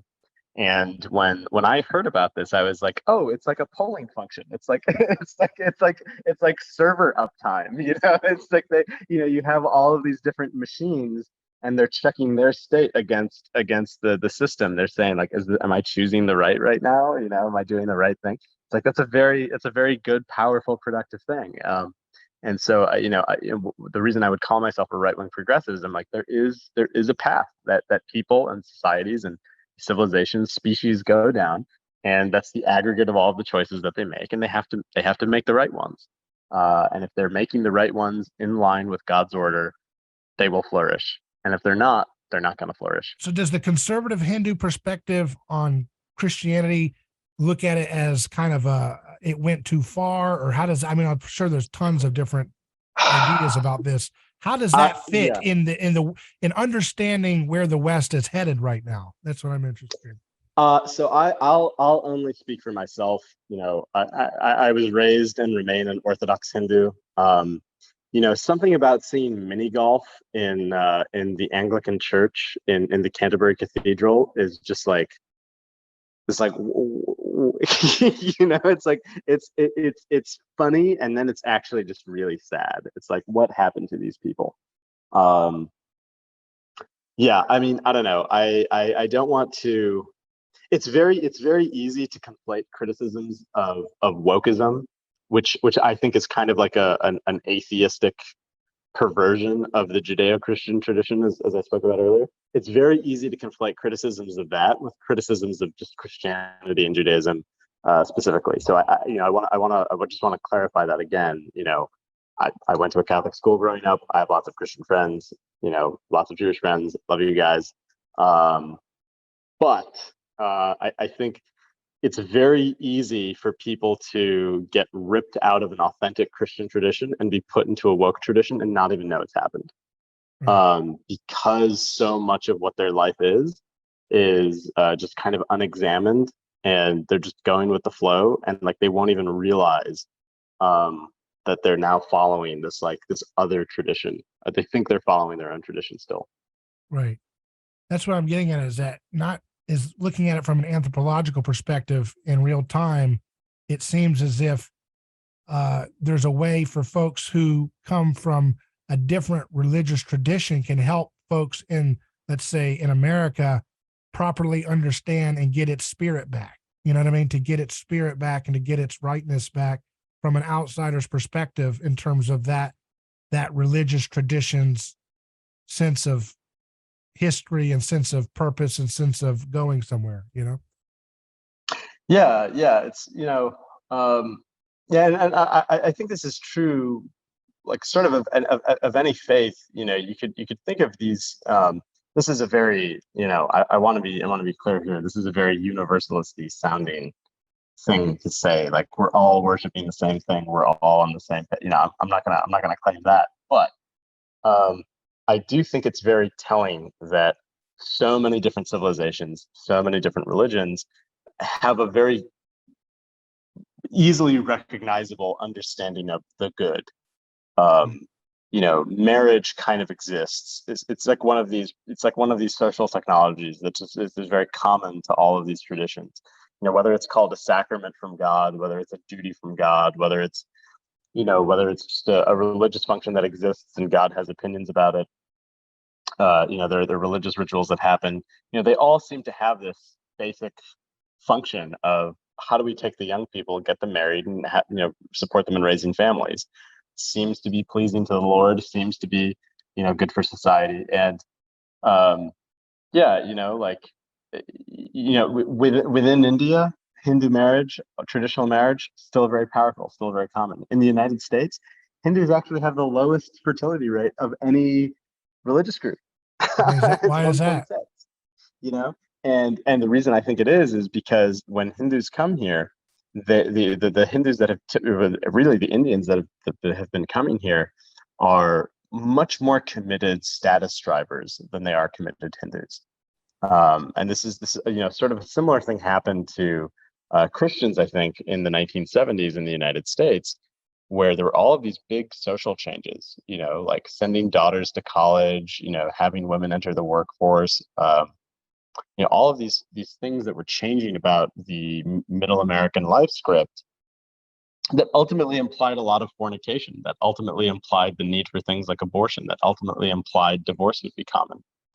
And what did a supposedly Christian America, a Christian society do? Well, kind of just went along with all of it. Because keeping up with this middle class lifestyle and the economic and social prestige of having a college degree and taking the same pride in the daughter going to college and no boyfriends until 30 and stuff like that. That was the same for men and women now.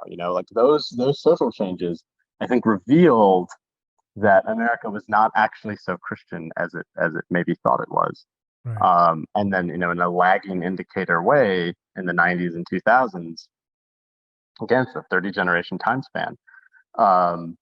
It became pretty obvious that the society was rapidly secularizing, that Christianity no longer, imagine moral majority politics today, right? Imagine Pat Robertson trying to start out from scratch today. Very, very different society. So I think that same thing happened to a lot of Hindus that emigrated to the West, leaving India. Right. In a way, they made the wrong decision. They left their ancestral homeland. They left their spiritual homeland to go to a place that they thought would be economically better for them. There's a cost to that. And the cost of that, I think, is reflected in the lower fertility rate. It's like selling out your birthright for a pot of porridge, right? When you're hungry. Yeah. Very similar. Yeah. It's one of those things where I think, from the mimetic theory framework, we're at a point where we've really become I think that the gospel undermines the cohesion of societies built on well-oiled scapegoat machines. And when you continually dissolve their kind of legitimacy, when people start to have disagreeing opinions about who should be considered guilty as a scapegoat and who should be considered an innocent victim, when that starts to happen, you have a choice. You can either you basically sink or swim at that point. You're bowling without the bumper, so to speak. You have to start living rightly without the kind of older structures of sacrificial violence and hierarchy kind of mediated in a more direct and violent way. And now you have to learn to get along without that threat of direct coercion, right? And I think that's kind of where we're at as a society is, when we're haunted by victims. And I think it's uniquely Christian revelation to be concerned with every kind of example of power imbalance, where, you know, when Jesus said the first shall be last, the last shall be first, you know, the form of entertainment and theater for his time that he would have walked by when he said that would be, you know, a Roman style theater. Perhaps if you were disabled, you'd be considered the least of these. If you went to that day's theater, you know, you wouldn't get the best seat in the house. That would be given to the aristocracy and the rich, the powerful, the governor. And you may be actually that day's entertainment. You might be thrown into the lion's den or, you know, impaled for laughter from the crowd. And today you go to the theater, you're not watching actual violence. You're watching a movie which is simulated violence. And, you know, the best seats in the house in the movie theater are the, you know, the handicap row. That's where the generals and the aristocracy used to sit. And we take that so seriously that, you know, the least of these are now the first, that, you know, you can have a theater already starting the movie and that whole row is empty and people can come in and it's like one or two people. And it's like the odds of a whole army of people in wheelchairs coming into that handicap row now that the movie started 5 minutes late, you know, 5 minutes into it, it's improbable, but they still won't touch those seats. They'll go and sit far away from one another, one on the other side of the theater, just so that they don't violate the social taboo of giving those seats in the house to those who are disabled. That's a real mark of history. That's, I mean, those are little markers of history you can see because of the impact of Jesus. And I think that's something that we're going to have to wrestle with. America's story, whether it's what we like or not, is got that impact of Christianity on it. And we can either do it rightly and actually do it in the right way, or we can kick against the pricks and it will continually create chaos in a way we've never seen in world history. Yeah, it's that that's by the way, that's a hilarious example, and I'm going to use it all the time now. It's that lack of examination. Every little basic thing, like, you know, who is sitting in the movie theater and where, to like how often are people on their phones? You know, like what are they doing on their phones? Every little thing like this that feels like it's just this is just part of our material culture. It's like, no, it actually has deep spiritual roots. It's you know, you know, our relationship to other people, our relationship to society, you know, it's not actually free of our relationship to God, whether we know it or not. It's not actually free of our of moral decision making. That's kind of the thing that I think, you know, it's like, you know, how did, you know, how did birth control become so mainstream so quickly? You know, the easy answer is to say, well, because people like sex. And it's like, okay, sure. But the Amish and the Orthodox Jews and, you know, like, you know, they clearly like sex too. You know, they have a lot of kids. Those kids aren't coming on storks. You know, so what do people really like?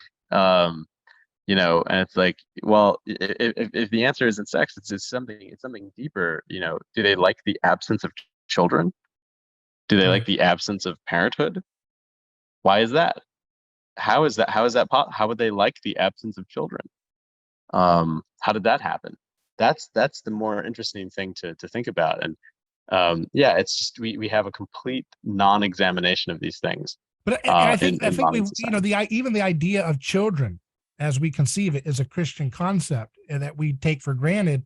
And it's a lot of these things that we're dealing with, like the idea of children being a sacred class that we should protect. And, you know, children were seen kind of like to be, I mean, in many cultures, the Romans and so forth, they were used and they were like weaker, smaller humans, right? They weren't like, oh, that's children. You know, they're sacred protection and there's services to protect them that we pay taxes for. And they're given a sacred status that, you know, protects them from being exploited.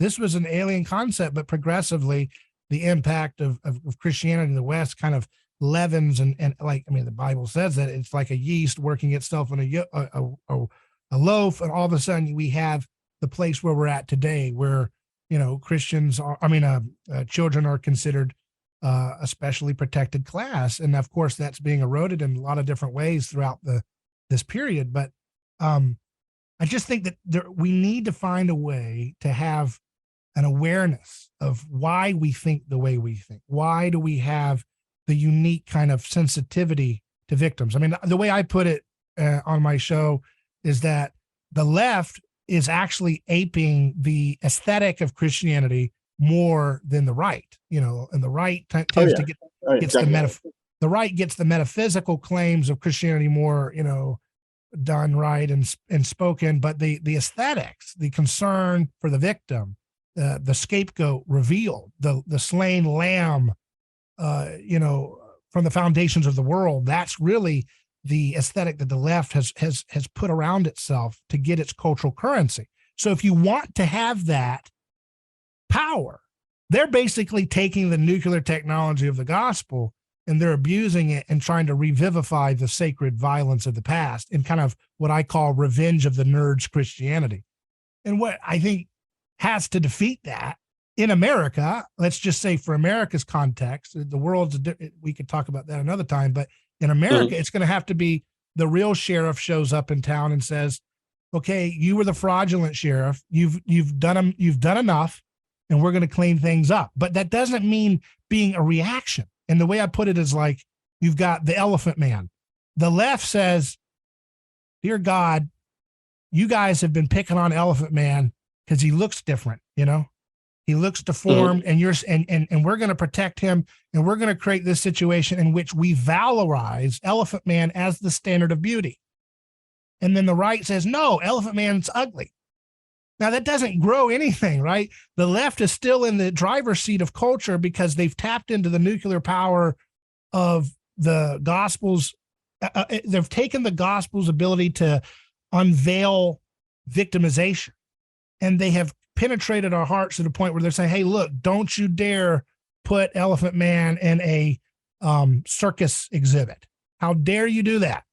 And I don't think there's anybody in the right Twitter sphere who would say, yeah, they don't have a point there. I think everybody says, this guy shouldn't be treated like a monster because he's got this deformity. But what the right does is they fall for the trap. They fall for the dialectic reaction, and they say, no, he's ugly. And that's where we don't actually solve the problem, where to try to bring those things together in a Christian way, you would say, this person, has a deformity. We should not pick fun of them. We shouldn't make fun of them, but we're also not going to make the way he looks the standard of beauty. Yeah. And that's kind of a harmonious dance of the left and right being brought back into a Christian framework, properly understood, where you make space for the different ones. And that's why wokeism is obsessed with rooting out differentiation, because where there is differentiation, there is the occasion, but not the inevitability, but the occasion for sacrifice of a scapegoat. And so they're always rooting out differences. Does that make sense? Yeah, I think that's right. I think that's right. Joseph Sobrin, who, he died, before I was, really capable of going around and meeting my heroes. He wrote this amazing essay in 1985 when I didn't exist. He wrote this amazing essay in 1985 in the National Review about, alienism versus nationalism, or nativism. Everyone understands nativism, but what's the opposite tendency? It's easier to understand the right wing, and it's like, well, why is the left behaving the way that it does?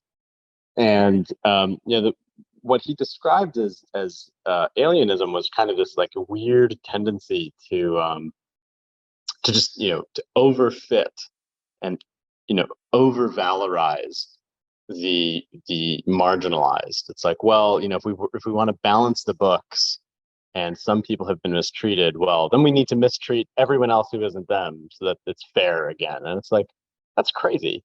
I'll quote from it. A healthy native is not an all-out nativist, but has a code of hospitality and gallantry that takes into account the position of the alien. And the reasonable marginal member of society is not bound to be a fanatical alienist, even though there are those who would like to inflame his resentments. I'm not a white guy. I'm not a Christian. I grew up in a rural white Christian area.